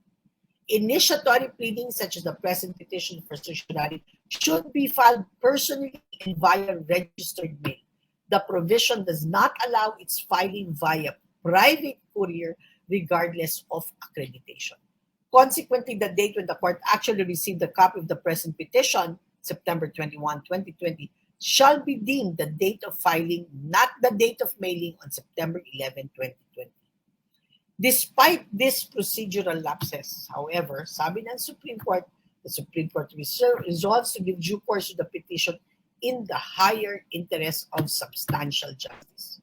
2. The amendments of the Rules of Civil Procedure took effect on May 1, 2020 only, thus creating a gap in jurisprudence pertaining to its interpretation and application. Petitioner's lapses, therefore, are excusable under the circumstances. But this is only for this case. Now na may teaching na ang Supreme Court dito, pag sinabing initiatory pleadings, you can only file it via registered mail or personal. Hindi pwedeng accredited through an accredited private courier. And pleadings filed thereafter, if you want to file it via private courier, better make sure, check the list with the Supreme Court, whether the private courier is an accredited one. Okay.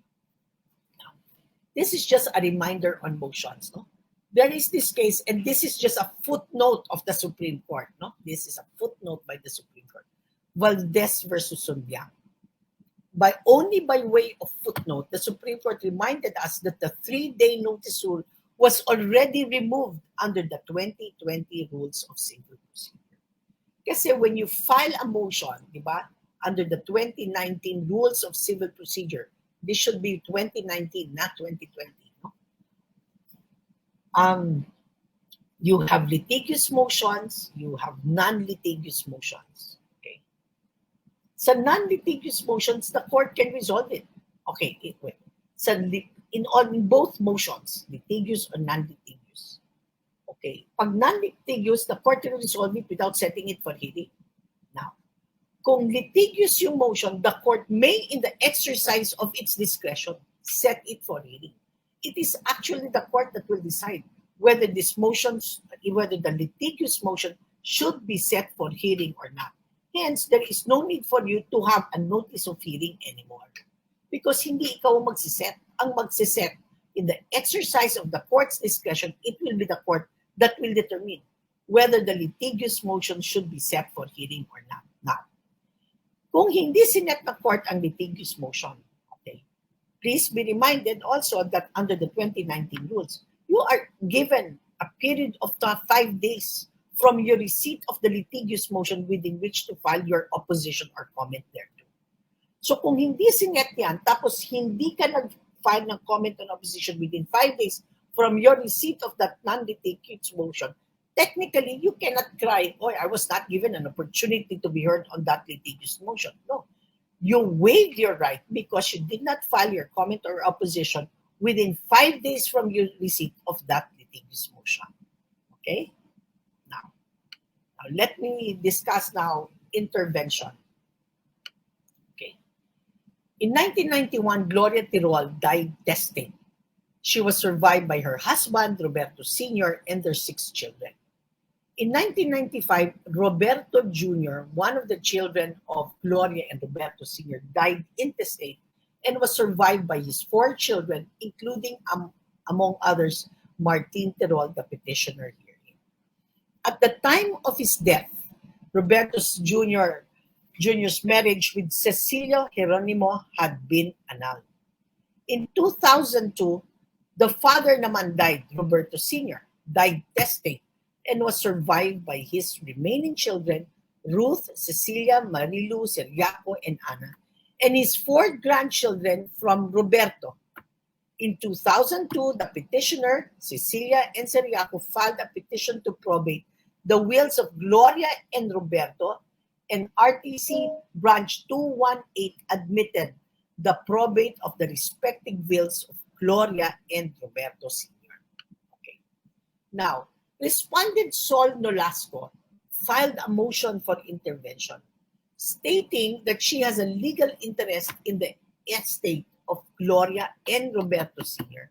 because she is the surviving spouse of Roberto Jr., having married him. Respondent Sol alleged that the late Roberto Jr., being one of the children of Gloria and Roberto, is entitled to at least 1/7 of the estate of his late mother and the surviving spouse. She is entitled to that portion belonging to Roberto, which is equivalent to the legitimate of the legitimate children of the decedent. According to her, she is considered compulsory heir pursuant to Article 887 of the Civil Code and has an interest or claim in the estate of her late husband.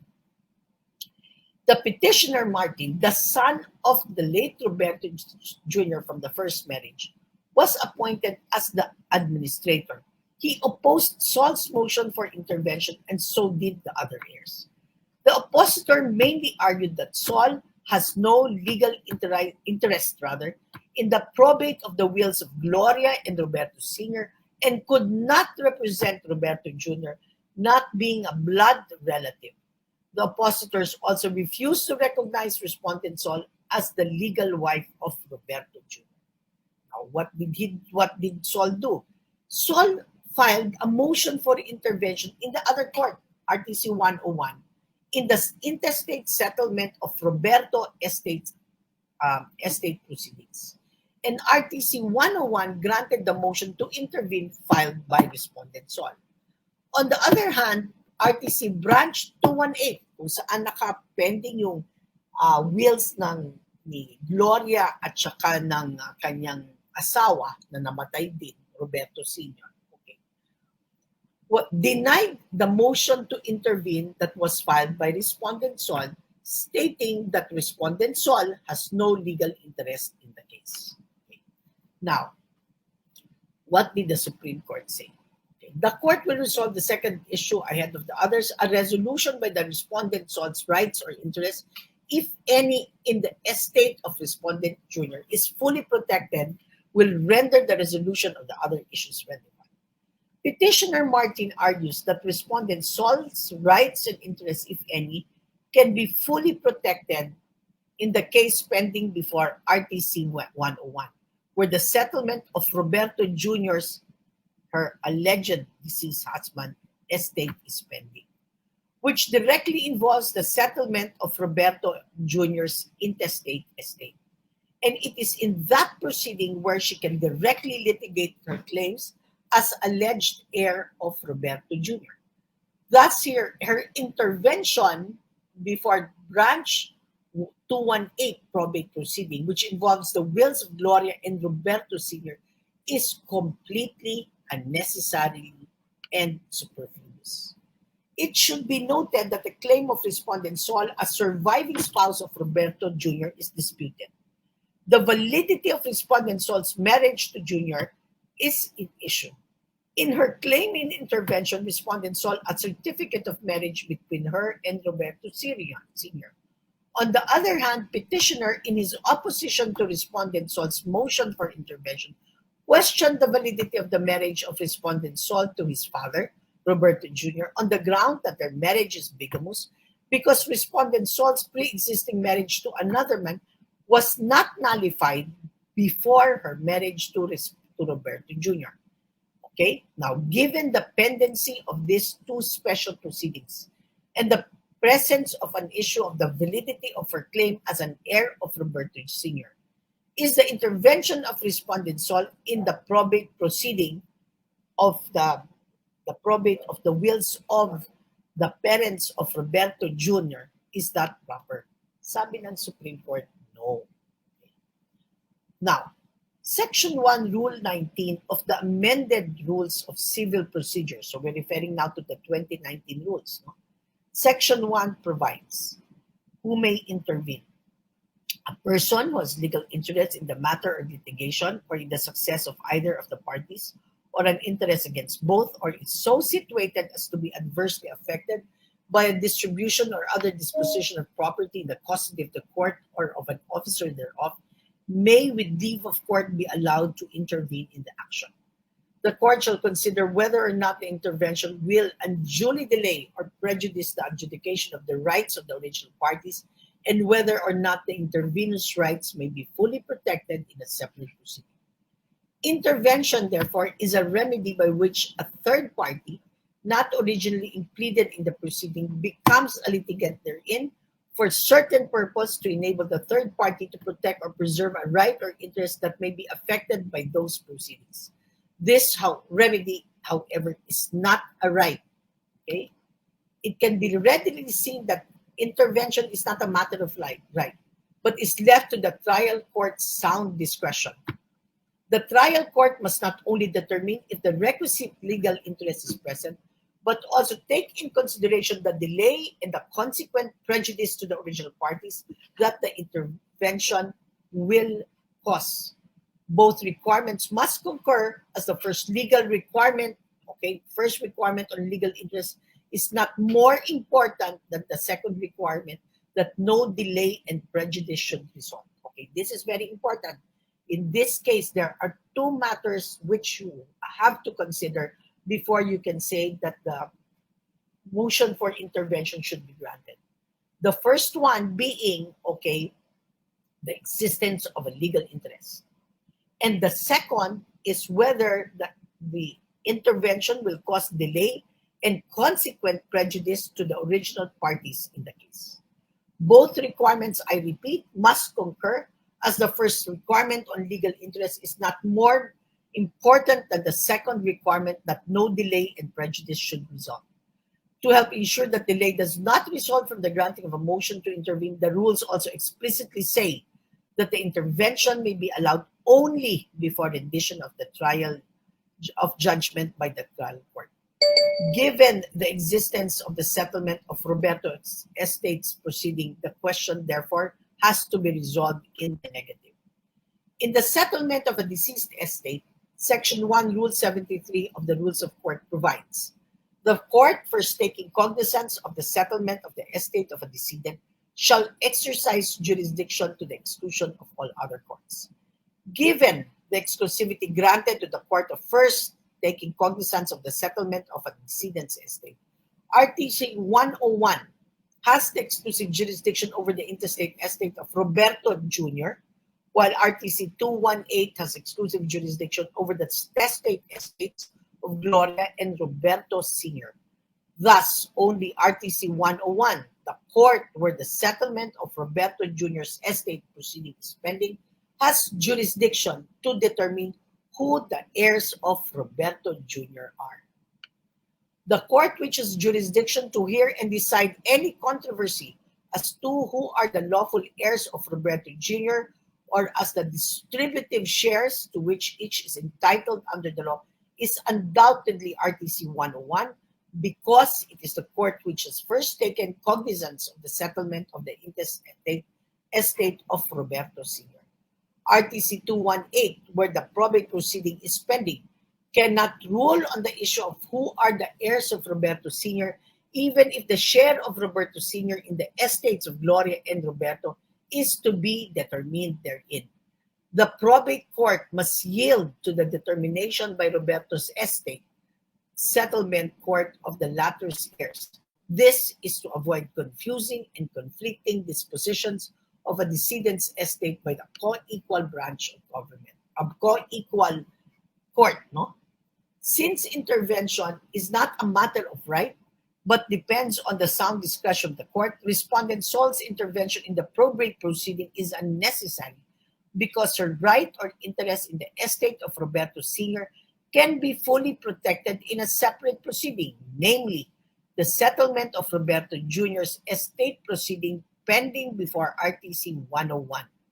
The second parameter to be considered in granting intervention, whether the intervener's right may not be fully protected in a separate proceeding, is wanting in the instant case.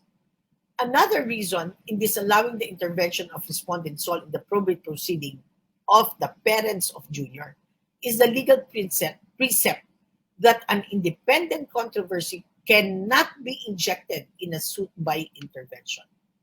In general, an independent controversy cannot be injected into a suit by intervention, hence such intervention will not be allowed where it would enlarge the issues in the action and expand the scope of remedies. It is not proper where there are certain facts giving the intervener's case an aspect peculiar to himself and differentiating it clearly from the original parties. The proper recourse is for the would-be intervener to litigate his claim in a separate suit. Intervention is not intended to change the nature and character of the action itself or to stop or delay the placid operation of the machinery of the trial.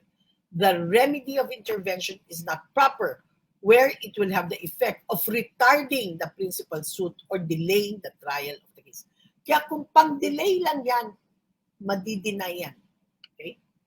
The issue as to whether respondent Sol is a lawful heir of Roberto will definitely enlarge the issues in the probate proceeding involved in the determination of facts peculiar only to her, which have nothing to do with the original parties. The other heirs of Gloria and Roberto Sr. are not interested in who are the lawful heirs of Roberto Sr. The respective shares of such other heirs in the estates of Gloria and Roberto Sr. will in no way be affected by who are declared as the lawful heirs of Roberto Sr. in the proceeding for the settlement of his estate. With this extraneous issue being injected into the probate proceedings involving the estates of Gloria and Roberto Sr., the first parameter that has to be considered whether to allow intervention under Section 1 Rule 19, no undue delay or prejudice in the adjudication of the rights of the original parties is not met. Thus, the intervention of respondent Sol in the probate proceedings of Gloria and Roberto Sr. should be denied. Okay, it's again 10:45 by my watch. Let's have again that 5-minute break, no? And I will continue. Thank you. On the next topic, judgment on the pleadings. Stressed out? Wishing for new ways to learn and master codal provisions? Codify makes it easy. With just a few taps, you can customize and select the tracks to memorize or study further. With Codify's Playlist Manager, choose from the subjects and create your own playlist. Imagine your own law track. Experience studying the law anytime, anywhere. Fortify learning with Codify. Meet your new learning buddy. Download Codify now. Achieve your learning goals, one track at a time. Listen and learn with Codify. Get the app today. Your first 7 days are on us.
Okay, welcome back. I hope everybody had a good break.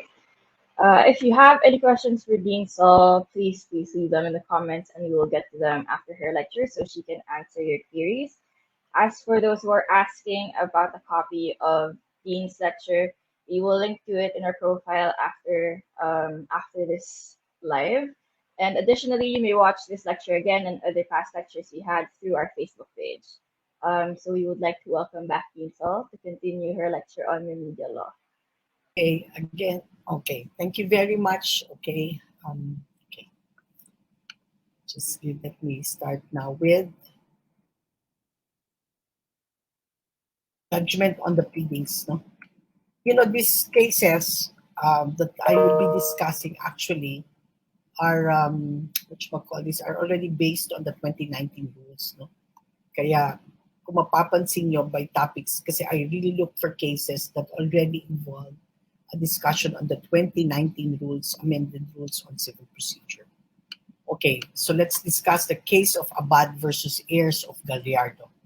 The heirs of Jose Eusebio Abad Gallardo averred that upon the death of spouses Miguel and Agueda, the land was inherited by their three children, Dionisio, Isabel, and Enrique. On January 15, 1988, said land became the subject of a civil case for annulment of deed and the TCT with damages. Dionisio and Isabel alleged that the extrajudicial settlement and waiver of rights was executed, adjudicating the land to Enrique, and by virtue thereof, the OCT was cancelled and the TCT was issued in Enrique's name. Okay. Enrique manifested that he had entered into a compromise agreement with his siblings. The court gave Enrique a period to file an answer pending the approval of the compromise agreement. Since no answer was received from Enrique within the period granted, said court concluded that the compromise agreement was forged and dismissed the civil case. However, the said case was reinstated on the ground that there had been no compromise agreement. On August 25, 1989, the civil case was finally dismissed on the manifestation of Dionisio and Isabel that a compromise agreement had been forged between them and Enrique. The portions of the land were never actually segregated nor partitioned, leaving intact TCT, the TCT registered in Enrique's name. But on May 15, 2003, an approved subdivision plan reflecting the partition agreement identified, the 5,000, the subject lot, which is the subject of the case. No? On November 15, 2015, Jonah Gallardo, one of the heirs of Jose Eusebio, caused the recording of a blotter stating that his uncle, Paulie Cesar, entered and cultivated the subject land. The complaint further alleged that Eufemia, an heir of Enrique, was in possession of the TCT. Out of the 75K loan obtained by Dolores Lolita from Eufemia, 25 was incurred for the payment of the processing fee of the segregation of the title. Eufemia processed the segregation of the respective titles. Upon demand, Eufemia refused to give the title of the subject lot unless the loan was paid. In 2015, Eufemia refused to receive the payment of the loan and demanded 350K and would only return 1/4 of the subject lot. Spouses and Evelyn Gallardo claimed the subject lot. Spouses Abad Cesar and Paulie Cesar continuously disturbed the peaceful possession and control of the heirs of Jose Eusebio over the subject lot. In the answer submitted by the heirs of Enrique, they admitted that the TCT was registered in the name of Enrique and averred that the subject lot is actually owned by them through hereditary succession. On January 6, 2019, respondents filed for motion judgment on the pleadings, which was heard by the RTC. In the hearing, the counsel for petitioners interposed no opposition to the motion. Thereafter, the parties submitted their respective memoranda. In its resolution, the RTC found that judgment on the pleadings was proper and res judicata attached in the present case in view of the proceedings in the earlier case, which the RTC took judicial notice of.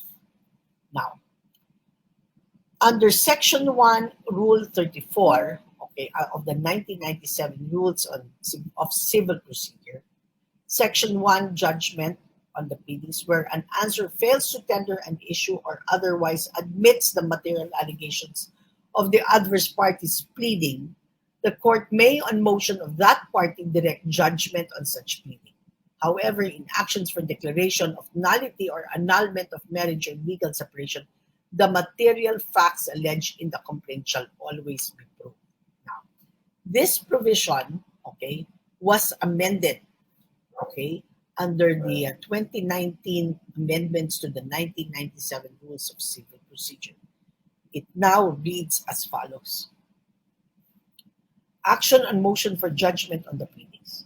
The court may motu proprio or on motion render judgment on the pleadings if it is apparent that the answer fails to tender an issue or otherwise admits the material allegation of the adverse party's pleadings. Otherwise, the motion shall be subject to the provisions of Rule 15 of these rules. Any action of the court on a motion for judgment on the pleadings shall not be subject of an appeal or petition for certiorari, prohibition, or mandamus.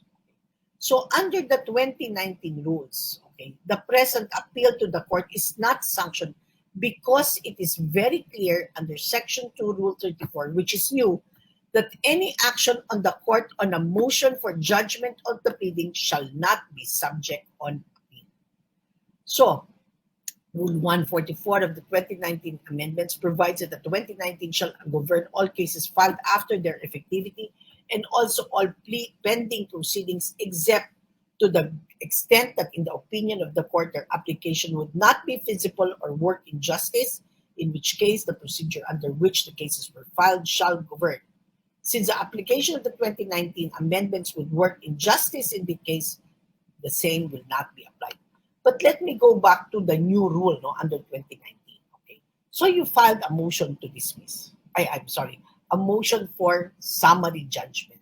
Okay, or the court said, okay, I'm submitting this case on summary judgment. Okay.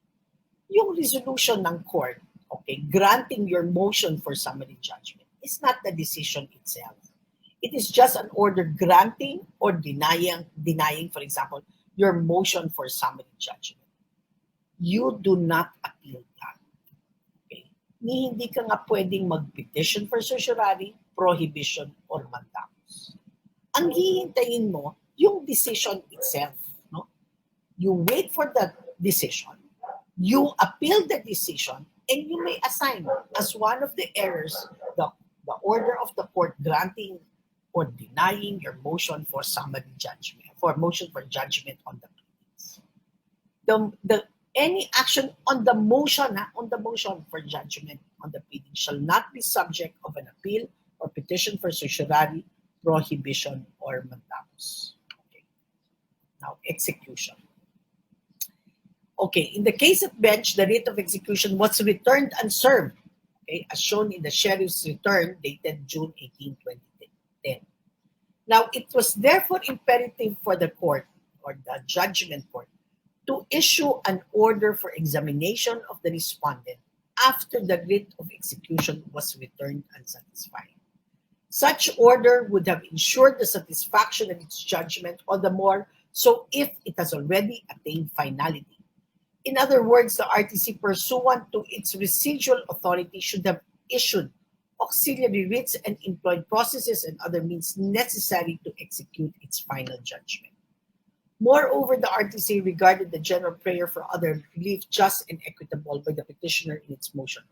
The general prayer appearing on the motion enables the court to award relief supported by the same or other pleadings, by the facts admitted at the trial, and by evidence adduced by the parties, even if these reliefs are not specifically prayed for. The trial court should have proceeded to conduct a permissible examination of the respondent through its officers so as to disclose the properties which can be subject to execution. The trial court, in denying petitioner's motion, exclusively confined itself with the one and only limitation stated in the provision, thereby ultimately defeating the purpose of the rule, that is to ascertain the properties or earnings of a judgment obligor that are to be applied to the satisfaction of the judgment. The RTC should have employed other allowable means, such as but not limited to the submission of documents consisting of a list of properties and income of respondent and the affidavits of concerned officers in relation thereto. Worse, the RTC's denial to examine the respondent curtailed the execution of its own final judgment. Respondent's liability against petitioner having been already duly recognized by the Supreme Court, had the trial court allowed the examination of the respondent through other permissible means, its judgment, which had attained finality in 2001, would long have been executed. You know what is important in the case of Linden Sweets? Okay, so my judgment, and in this case, the judgment is final and executory. The writ of execution was issued. The writ of execution was implemented, but it was returned unsatisfied. What are the aids given to? What are the aids or what are the aids in execution of the judgment that the judgment creditor may avail, considering that the writ of execution was returned unsatisfied? The judgment creditor, number one, can file a motion for the examination of the judgment debtor to determine what are his properties, to determine what are the credits that are due to him, okay? And to find out what other properties that can be subject of a writ of execution, okay? Or he can also file a motion, motion for the examination of the debtor of the judgment debtor. Pwede yan. Ngayon, if the debtor of the judgment debtor, cannot, denies the liability to the judgment debtor kasi receivable yan, no? Then the judgment creditor can ask the court to allow him to file a case against the debtor of the judgment debtor to determine precisely, whether the debt exists or not, So in other words, there are several aids in execution that you can avail of, the judgment creditor may avail of, if the writ of execution was returned unsatisfied. So it's very wrong for the court to deny it because yun nga ang pamamaraan para mo ma-execute yung judgment. Okay. Now, let's discuss the concept of res judicata. Okay. This is Philippine National Bank versus Daradar. PNB and the respondent Dardar, entered, let me just, it's supposed to be Dardar, entered into a deed of absolute sale covering 2 parcels of lands and improvements therein that were owned by PNB. Due to Dardar's failure to pay the yearly amortizations and interest due under the deed, PNB rescinded the deed through a notice of notarial rescission. Thus, Dardar filed an action for annulment of rescission, accounting, and damages against PNB in the RTC to annul the notarial rescission of the deed. Due to the respondent's failure to appear at the scheduled hearing, the RTC in an April 5, 1995 order, that is the first order, provisionally dismissed Civil Case 21375 without prejudice. No motion for reconsideration was filed against that order. After the lapse of 4 years, the RTC motu proprio issued its June 17, 1999 order, the second order, finally dismissing the civil case number 21375 on the ground of respondent's failure to prosecute the case under Section 3, Rule 17 of the Rules of Court, in view of respondent's failure to reinstate the case despite lapse of more than 4 years from the first dismissal. On October 18, 1919, the Radal filed another complaint for the declaration of nullity of notarial rescission of the deed with the RTC. This case was docketed as civil case number 2598-1 and was raffled to branch 22. PNB moved for the dismissal of the complaint on the ground that the second order of dismissal, which dismissed civil case number 213575 for failure of respondent to prosecute, was actually an adjudication on the merits, thereby barring the subsequent filing of civil case number 25981 on the ground of res judicata. Okay. PNB contends that the CA erred in reinstating the complaint in civil case number 25981 as the first order provisionally dismissing civil case number 21375 without prejudice was merely interlocutory and not a final order that terminated the proceedings, and that the second order finally dismissing the case for respondent's failure to prosecute superseded the first order and had the effect of an adjudication on the marriage, which barred the radar from reviving the case.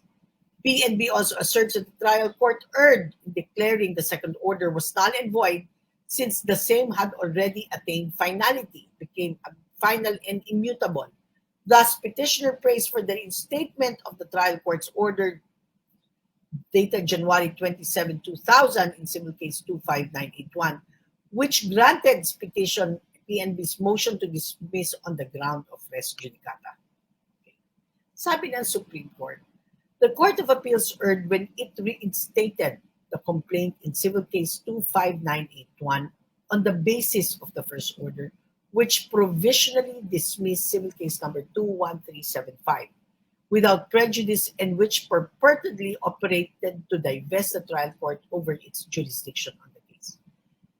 The concept of a provisional dismissal in our jurisdiction contemplates the temporary dismissal of a criminal action that may be revived within the period set by the rules upon compliance with certain requirements. There is nothing in the rules of civil procedure as amended which provides for a provisional dismissal of a case. Moreover, a judgment must be definitive. The decision itself must purport to decide finally the rights of the parties upon the issue submitted by specifically denying or granting the remedy sought by the action. When a definite judgment cannot be rendered, since the judgment is subject to a contingency, the judgment contains no disposition at all and is null and void. Similarly, the provisional dismissal before SC fails to meet the standard of definiteness discussed in Kung Hunyen and hence should not be sanctioned. Okay. Guided by the foregoing, the Supreme Court was convinced that the first order which provisionally dismissed civil case number 21375 is void and without legal effect for lack of basis. A void judgment or order has no legal and binding effect for any purpose. In contemplation of law, it is non-existent and may be resisted in any action or proceeding whenever it is involved. It is not necessary to take any steps to vacate or avoid a void judgment or final order. It may be simply ignored. All acts pursuant to it and all claims emanating from it have no legal effect. In this sense, a void order can never attain finality, being void the issuance of the first order, which provisionally dismissed the first case, never became final, nor operated to divest the trial court of jurisdiction over the complaint. Nevertheless, while the present rules of procedure do not provide for provisional dismissals in civil cases, this court in a 1940 case equated a provisional order with an interlocutory order that was subject to vacation or amendment at any time before final judgment is rendered or has become executory. Okay.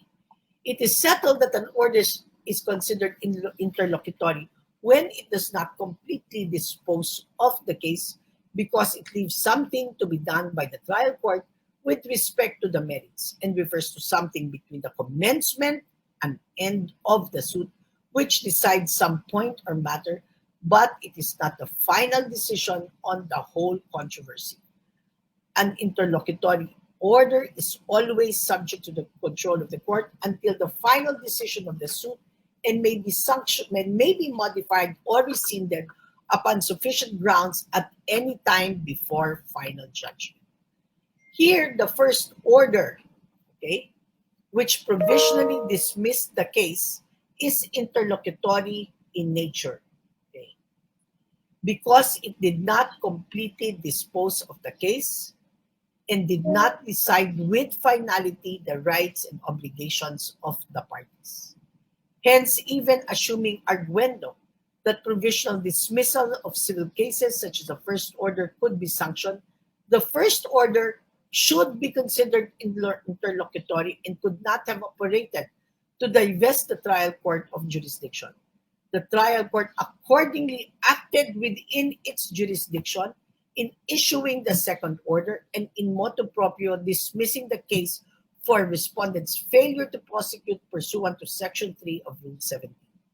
The second order, having been issued under Section 3 of Rule 17, can attain, and in fact did attain, finality. So, since it was dismissed pursuant to Section 3 of Rule 17, and then that is a dismissal with prejudice, okay?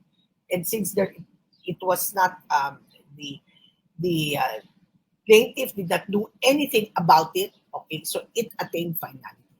So under the principle of res judicata, a final judgment on the merits rendered by a court of competent jurisdiction is conclusive as to the rights of the parties and their privies, and constitutes an absolute bar to subsequent actions involving the same claim, demand, or cause of action. For a claim of res judicata to prosper, the following requisites must concur.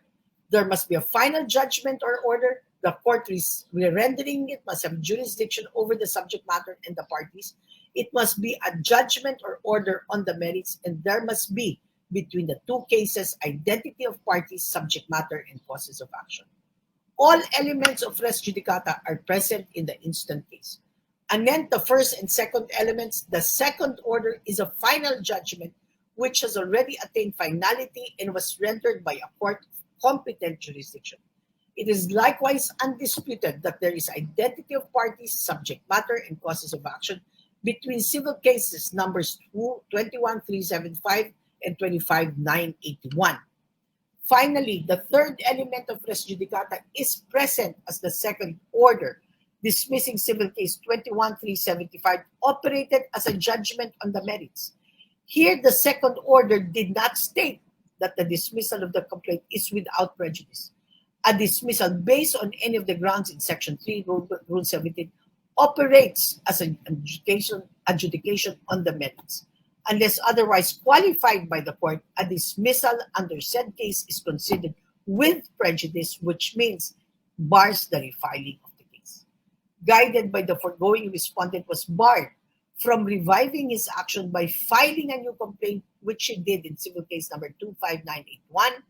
In fine, the trial court on civil case number 25981 correctly granted petitioner's motion to dismiss on the ground of res judicata. Okay. Now, let's discuss some cases on appeals. No? The first is the case of Pilar's Property Corporation versus Century Communities Corporation, a 2019 case. Appeal is not the available remedy to question either the grant or denial of a motion to dismiss based on improper venue. If the motion is denied, the order of denial is interlocutory, since it does not completely dispose of the case and is therefore not appealable, because you cannot appeal an interlocutory order pursuant to Rule 41, Section 1B.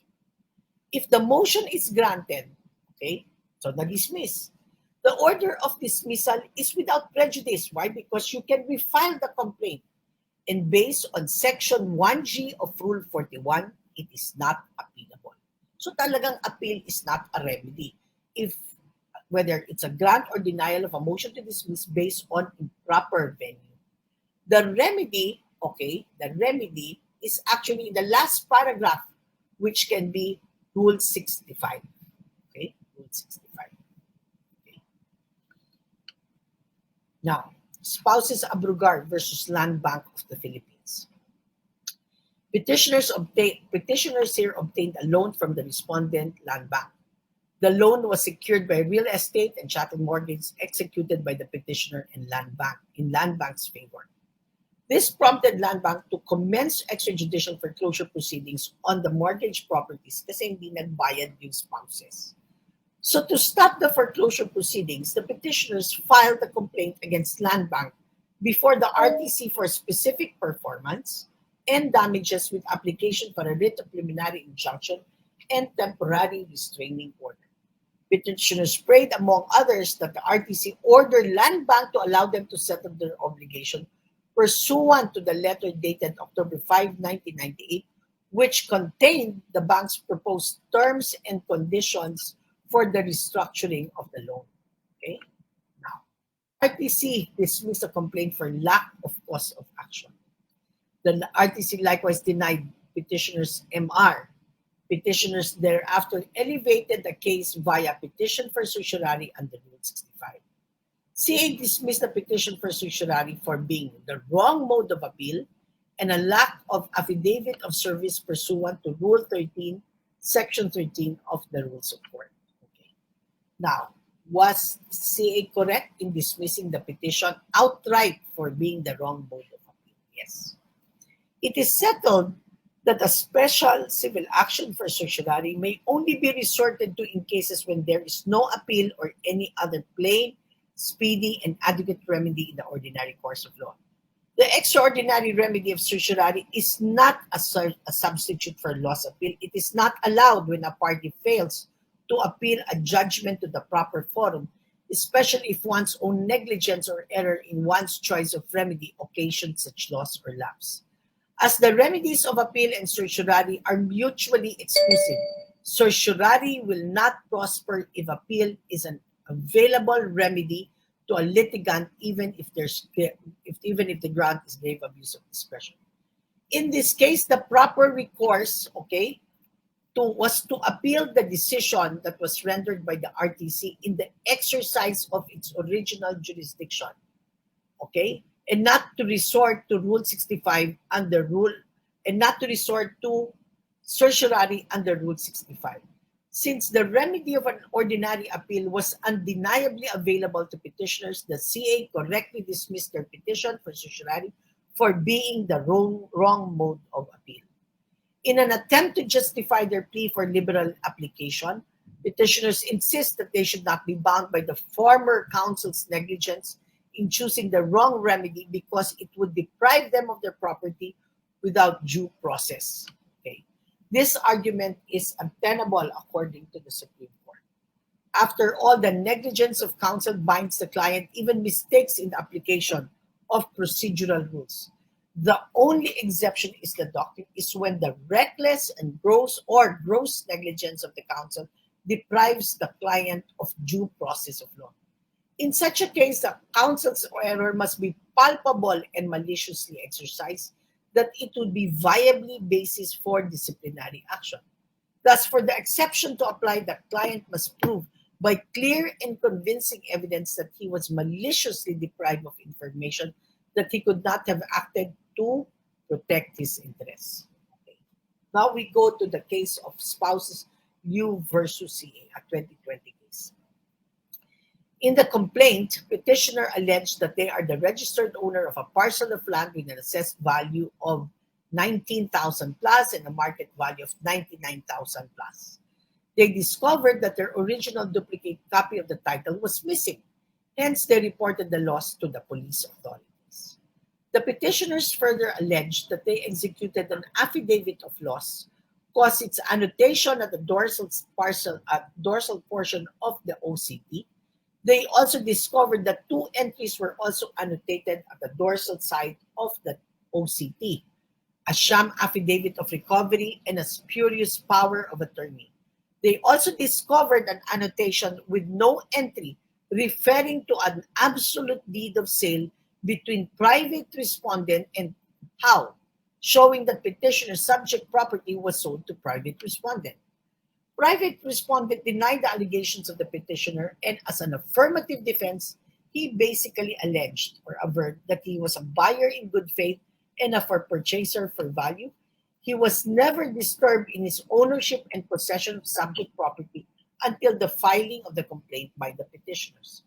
During the trial, when it was private respondent's turn to present evidence, he filed a motion to dismiss on the ground of lack of jurisdiction, considering, please take note, this is the old law, that the assessed value of the subject property was only 19,840. The RTC denied the motion to dismiss. The CA affirmed the decision of the RTC. After the MR, the petition was filed under Rule 65 was filed before the Supreme Court. Okay. The instant petition for certiorari under Rule 65 is a wrong remedy and must therefore fail. The petition should not have been given due course at all. Okay. Well settled is the rule that appeals from judgments or final orders or resolutions of the CA should be by a verified petition for review on certiorari under Rule 45 of the Rules of Court. The court made it clear that the aggrieved party is prohibited from assailing a decision or final order of the CA via Rule 65 because this recourse is proper only if the party has no plain, speedy, and adequate remedy in the ordinary course of law. In this case, the petitioner has an adequate remedy, which is a petition for review on certiorari under Rule 45. So the petition for review under Rule 65 is the correct remedy and not a special civil action under Rule 65 under the Rules of Court. Settled is the rule that where appeal is available to the aggrieved party, the special civil action for certiorari will not be entertained. Why? Because appeal and certiorari are mutually exclusive, not alternative or successive. Hence, certiorari is not and cannot be a substitute for a lost appeal, especially if one's own negligence or error in one's choice of remedy occasions such loss or lapse. One of the requisites of certiorari is there is no available appeal or any plain, speedy, and adequate remedy. Where an appeal was available, as in this case, certiorari will not prosper, even if the ground, therefore, is grave abuse of discretion. Petitioner's resort to this court by petition for certiorari was a fatal procedural error, and the instant petition must therefore fail. Okay. Now, case of Kumar versus People. Okay. For any petition for review on certiorari to prosper and warrant attention by this court, it must satisfy the basic procedural requirements imposed by Rule 45. Among others, it must not only raise pure questions of law, but also questions of substance as to be distinctly significant consequence and value. A Rule 45 petition that fails to readily demonstrate special and important reasons, as required by Rule 45, Section 6, may be denied due course and disposed of without further action. Furthermore, this court's denial may come in the form of a minute resolution, which does not go into the merits of the case, and instead merely state which among the 8 standards it is based. A denial by minute resolution does not violate the constitutional imperative that judicial decisions express clearly and distinctly the facts and the law on which they are based. This is because any such minute resolution is not a judgment on a case, but a declaration that a Rule 45 petition is insufficient in form and in substance. Okay, now. Okay, original special civil actions. Let's now go to the case of City of Makati versus Municipality of Bacun and Luzon Hydro Corp. This case sprang from a special civil action for interpleader under Rule 62, with prayer for preliminary injunction and or temporary restraining order filed before the RTC of Makati. LHC, Luzon Hydro, sought to compel the City of Makati, the City of Alilem, and the City of Bacun to litigate amongst themselves their conflicting claims on LHC's liability for local business tax. Kasi yung tatlong mga cities or municipality, sinasabi nila sa kanila yung business tax. So ang ginawa ngayon ni LHC, nag-file siya ng interpleader case. So the petition for interpleader was given due course. Defendants municipalities of Alilem and Bacun, as well as the City of Makati, were all declared entitled to the 70% business tax allocation of the plaintiff to be distributed starting the taxable year. The CA dismissed the appeal of the first e-bank and the joint appeal of the BIR on the ground of lack of jurisdiction. It emphasized that the jurisdiction over the case was exclusively vested in the CTA since the trial court's impugned resolution involved a tax matter. Both the first e-bank and the BIR moved for recon. They commonly asserted that CA had appellate jurisdiction over the respective appeals emanating from a petition for declaratory relief which sought to invalidate RMC number 65-2012 and the MR was denied. Okay. The issue here relevant to remedial law is a petition for declaratory relief proper for the purpose of invalidating RMC number 65-2012. The petition for declaratory relief is not the proper remedy. Why? One of the requisites for an action for declaratory relief is that it must be filed before any breach or violation of an obligation. There is no actual case involved in a petition for declaratory relief. It cannot therefore be the proper vehicle to invoke the judicial review powers to declare a statute unconstitutional. It is elementary that before this court can rule on a constitutional issue, there must first be a justiciable controversy.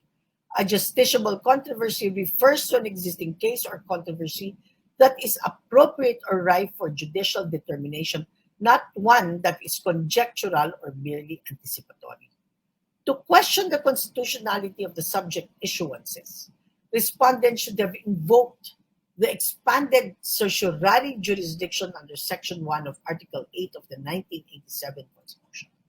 The adverted section defines judicial power as the power not only to settle actual controversies involving rights which are legally demandable and enforceable, but also to determine whether or not there has been grave abuse of discretion amounting to lack or excess of jurisdiction on the part of any branch or instrumentality of the government.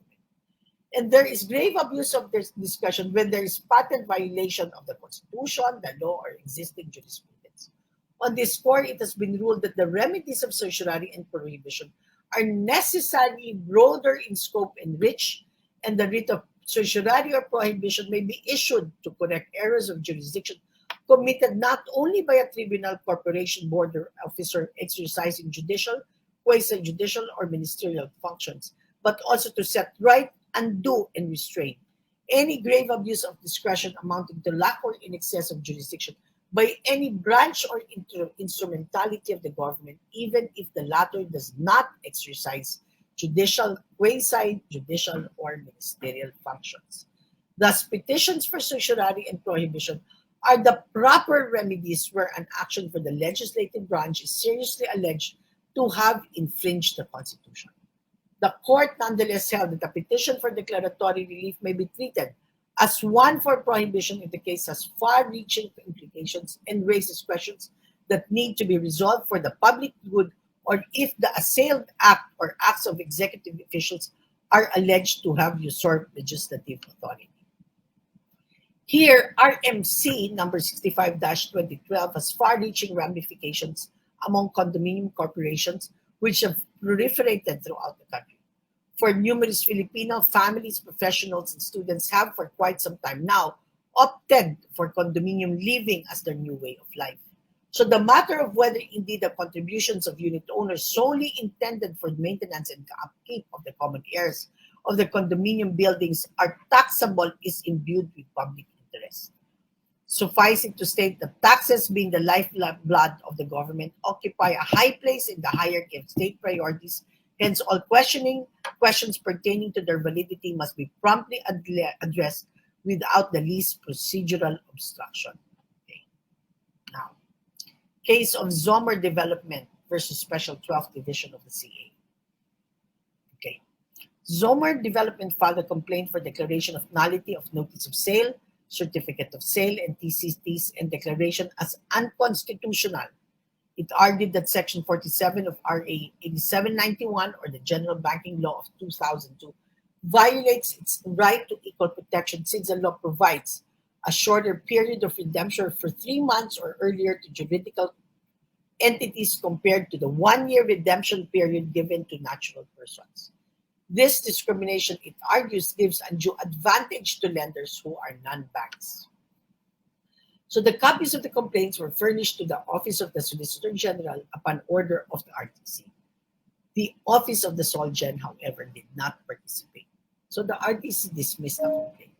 The trial court refused to rule on the constitutionality of RA 8791, Section 47.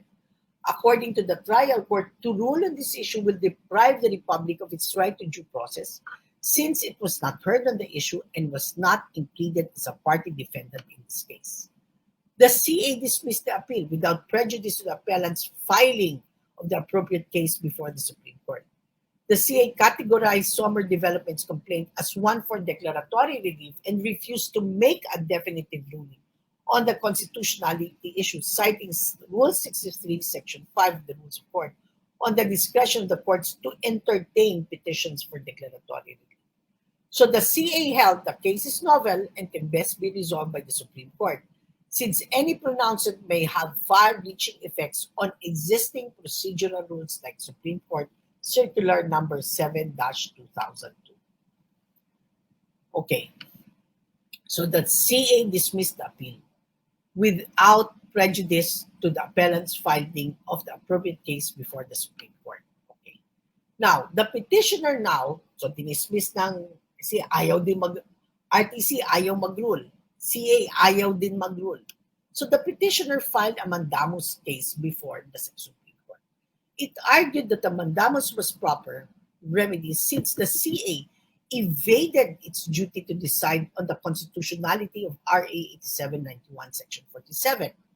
It adds that in declining to rule on the issue, the CA deprived it of its right to due process since it did not put an end to the controversy between the parties. So, the issue here is whether the petition for mandamus was the proper remedy, or more succinctly, whether the CA can be compelled to rule on the constitutionality of a statute by writ of mandamus. The complaint, while denominated as Declaration of Nullative Notice of Sale, Certificate of Sale and TCTs, and Declaration of Unconstitutional Section 47 of RA 8791, was in reality an action for declaratory relief. Petitioner, in seeking the nullification of the foreclosure sale, questioned the validity of RA 8791, Section 47, insofar as the law limits the redemption period for juridical persons to only 3 months. Petitioner was a juridical person affected by the shorter redemption period. Under Rule 63, Section 1 of the Rules of Court, any person whose rights are affected by a statute may bring an action before the trial court to determine its validity. The grant of declaratory relief, however, is discretionary on the courts. Courts may refuse to declare rights or to construe instruments if it will not terminate the controversy or if it is unnecessary and improper under the circumstances. And we all know that a discretionary act cannot be subject of a petition for mandamus. Declaratory relief is discretionary upon the court to entertain.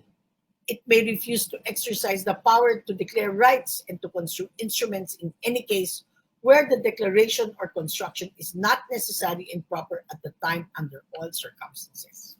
Although the RTCs have exclusive original jurisdiction over actions of declaratory relief, the CA exercises appellate jurisdiction over final judgments of the trial court. Thus, the CA may, in appeals of actions for declaratory relief, apply Rule 63 of the Rules of Court in resolving the appeal. Therefore, the CA, in deferring the question of the validity of RA 8791, Section 47 to CA cited Rule 63, Section 5 of the Rules of Court, and held to resolve the petition would be an empty discourse and will not terminate the controversy. This was an exercise of the Court of Appeals decision. Petitioner cannot therefore file a petition for mandamus to compel what is essentially a discretionary act on the Court of Appeals. What the petitioner should have done was to file a petition for certiorari to question the exercise of the CA's appeals discretion. Unfortunately, petitioner filed the wrong remedy. As such, the petition must be denied. Okay. Madera versus Court of Appeals. Okay, this involves Rule 64. No? At the outset, the court notes the petition was filed out of time. petitioner confused Rule 64 and Rule 65 of the Rules of Court when they erroneously claimed that their petition was timely filed within 60 days from notice of judgment. Ang Rule 64 ang sabi, Section 1. This rule shall govern the review of judgments and final orders, okay, or resolutions of the Commission on COMELEC and COA. These are the only two constitutional bodies subject of a Rule 64 petition. And the mode of review, a judgment or final order or resolution of the COMELEC and COA may be brought by the aggrieved party to the Supreme Court on certiorari under Rule 65, okay, except as hereinafter provided. Time to file petition. The petition shall be filed within 30 days from the notice of the judgment or final order or resolution sought to be reviewed. The filing of a motion for new trial or the consideration of said judgment or final order, if allowed under the procedural rules of the Commission concerned, shall interrupt the period fixed therein. If the motion is denied, the aggrieved party may file the petition within the remaining period, but which shall in no case, okay, be less than 5 days in any event reckoned from notice of the denial.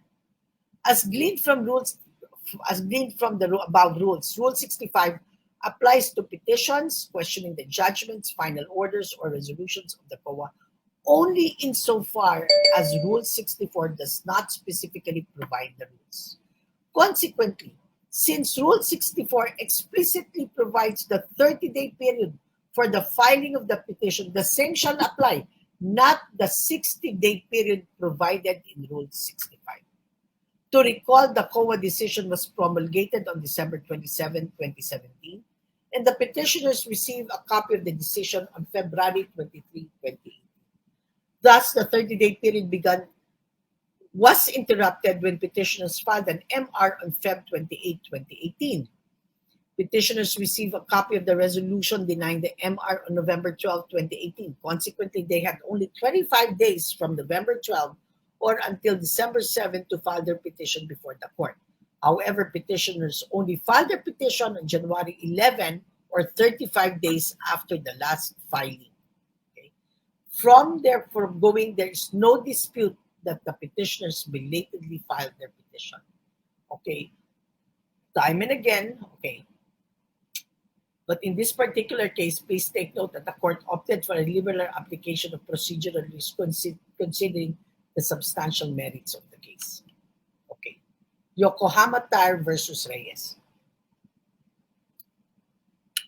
Petitioner filed a criminal complaint for qualified theft against respondents in Tagudin, accusing them of stealing HP ink cartridges from the company's courtroom through stealth and without consent of the petitioner.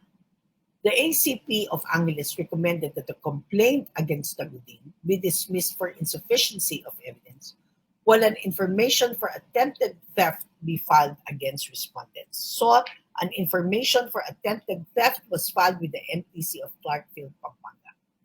Trial proceeded.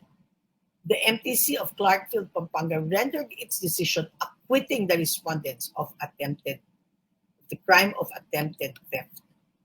Then petitioner filed a petition for certiorari with the RTC, contending that the MTC acted without or in excess of jurisdiction and or with grave abuse of discretion in ruling that the pieces of HP ink cartridges found by petitioners' representatives inside the vehicle of one of the respondents, which was subsequently presented as evidence by the prosecution, were inadmissible for having been obtained in violation of the law and of respondents' right against unreasonable search and seizure.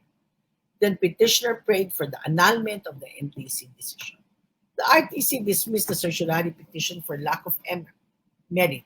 MR denied. Yokohama went to the Supreme Court via Rule 45. Now, according to the Supreme Court, the petitioner lacked authority in filing a special civil action with the RTC to seek the annulment of the decisions of the MTC, which acquitted herein respondents from the crime of attempted theft.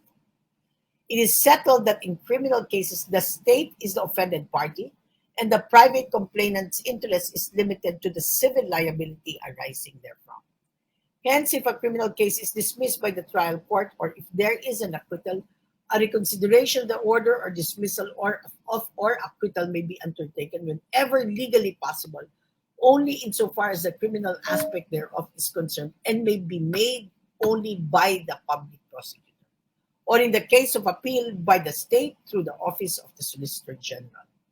The private complainant or offended party may not undertake such motion for recon or appeal on the criminal aspect of the case.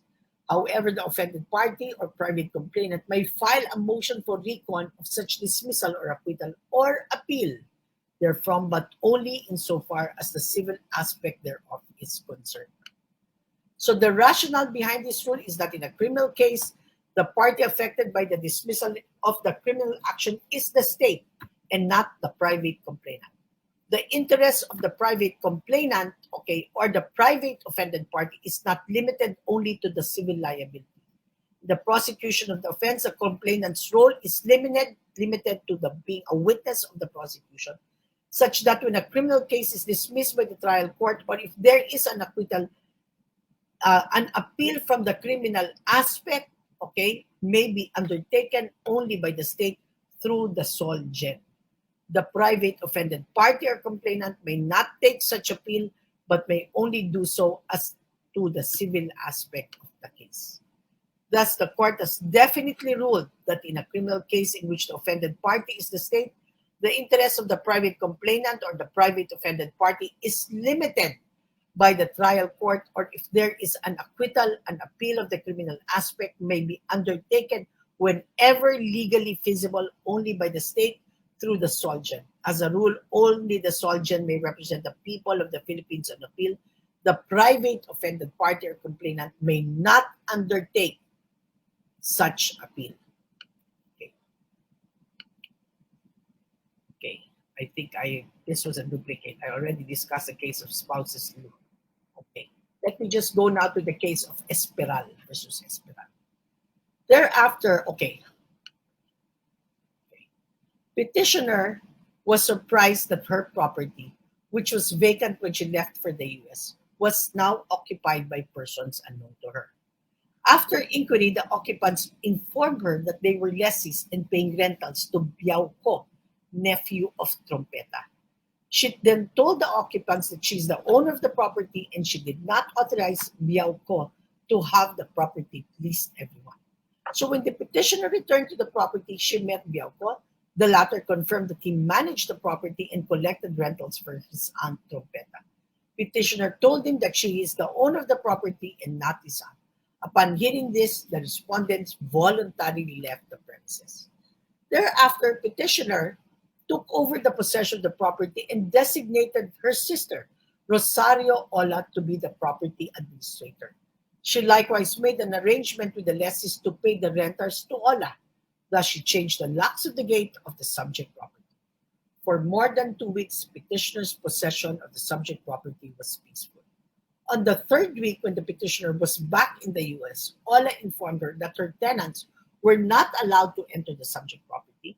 The respondents entered the properties by the premises by destroying the locks using a bolt cutter, and that the respondents changed the lock, prohibited the tenants from entering the premises, and posted a rent signage. Petitioner's counsel then sent a demand letter for them to vacate the subject property. Despite the receipt of the demand letter, respondent refused to leave the subject property, prompting petitioner to file a complaint for ejectment and damages against the respondents before MTC. For their part, respondents averred that the complaint should be dismissed outright as the petitioner is not the real party in interest because she was not the owner of the property. MTC ruled in favor of the petitioner. RTC affirmed the decision of the METC. The CA, however, reversed the RTC. The CA erred in holding that an ejectment case is not proper due to the contrasting claims of ownership by petitioner Teves Esperal and respondent Trompeta Espera. Now, whether the court can resolve an ejectment case even if both parties claim ownership of the subject property is the issue that was brought to the Supreme Court. Enforceable entry and unlawful detainer cases. Even if the defendant raises the question of ownership in his pleadings and the question of possession cannot be resolved without deciding the issue of ownership, the lower courts and the Court of Appeals nonetheless have the undoubted competence to provisionally resolve the issue of ownership for the sole purpose of determining the issue of possession. Such decision, however, does not bind the title or affect the ownership of the land, nor is conclusive of the facts found therein in a case between the same parties upon a different cause of action involving possession. Okay? Okay, I noticed that it is 11:46. You know, I have 246 slides and I'm done with 185 slides. As promised, these slides will be posted and you can go over it. Maybe now that we're only down to our last 14 minutes, I can, as earlier announced, answer some of the questions that will be posted. Okay? If there are questions, I will answer them for you. Okay, most of the questions kasi can I have a copy of your PowerPoint to answer this list? Yes. Hold on, Dean. We'll pull up questions for you. There is a question. Ang tanong, sana makuha namin ang PowerPoint presentation. Yes, madaming ganon, Dean. Yes, it's all right. It's all right. Yes, and they would love to watch your lecture again. Ang dami na din nagtatanong. Yes. What I can do, I can post it, okay? And then you can read it. As I said, I have I prepared 246 slides and I have only 185. Maybe if there are no questions, maybe I can discuss siguro one more case and we can. Okay, Dean. Yes, po. I think you can discuss another case. Yes, so let yes. me know po if there are questions that come in.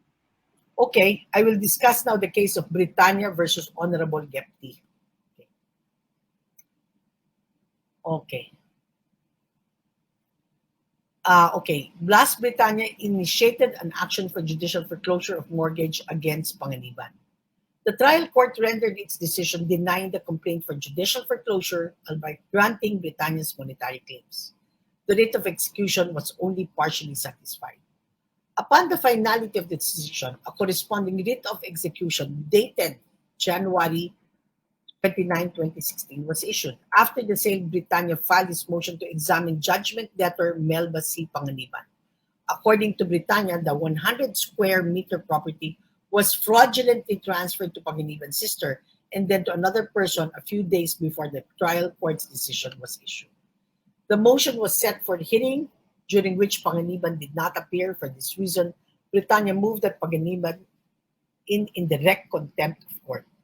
The trial court ordered Panganiban to comment within 10 days from notice. Panganiban stated in the main the 100 square parcel of land was not included in the trial court's decision denying the complaint for judicial foreclosure. She had always observed that the rules never meddled in or interrupted its enforcement. She opted not to oppose or comment on Britannia's motion to examine her. The trial court may make a ruling purely on the basis of Britannia's motion. Okay. Now, the RTC in this case denied Britannia's oral motion for indirect contempt and motion to examine Panganiban. CA affirmed the decision of the RTC.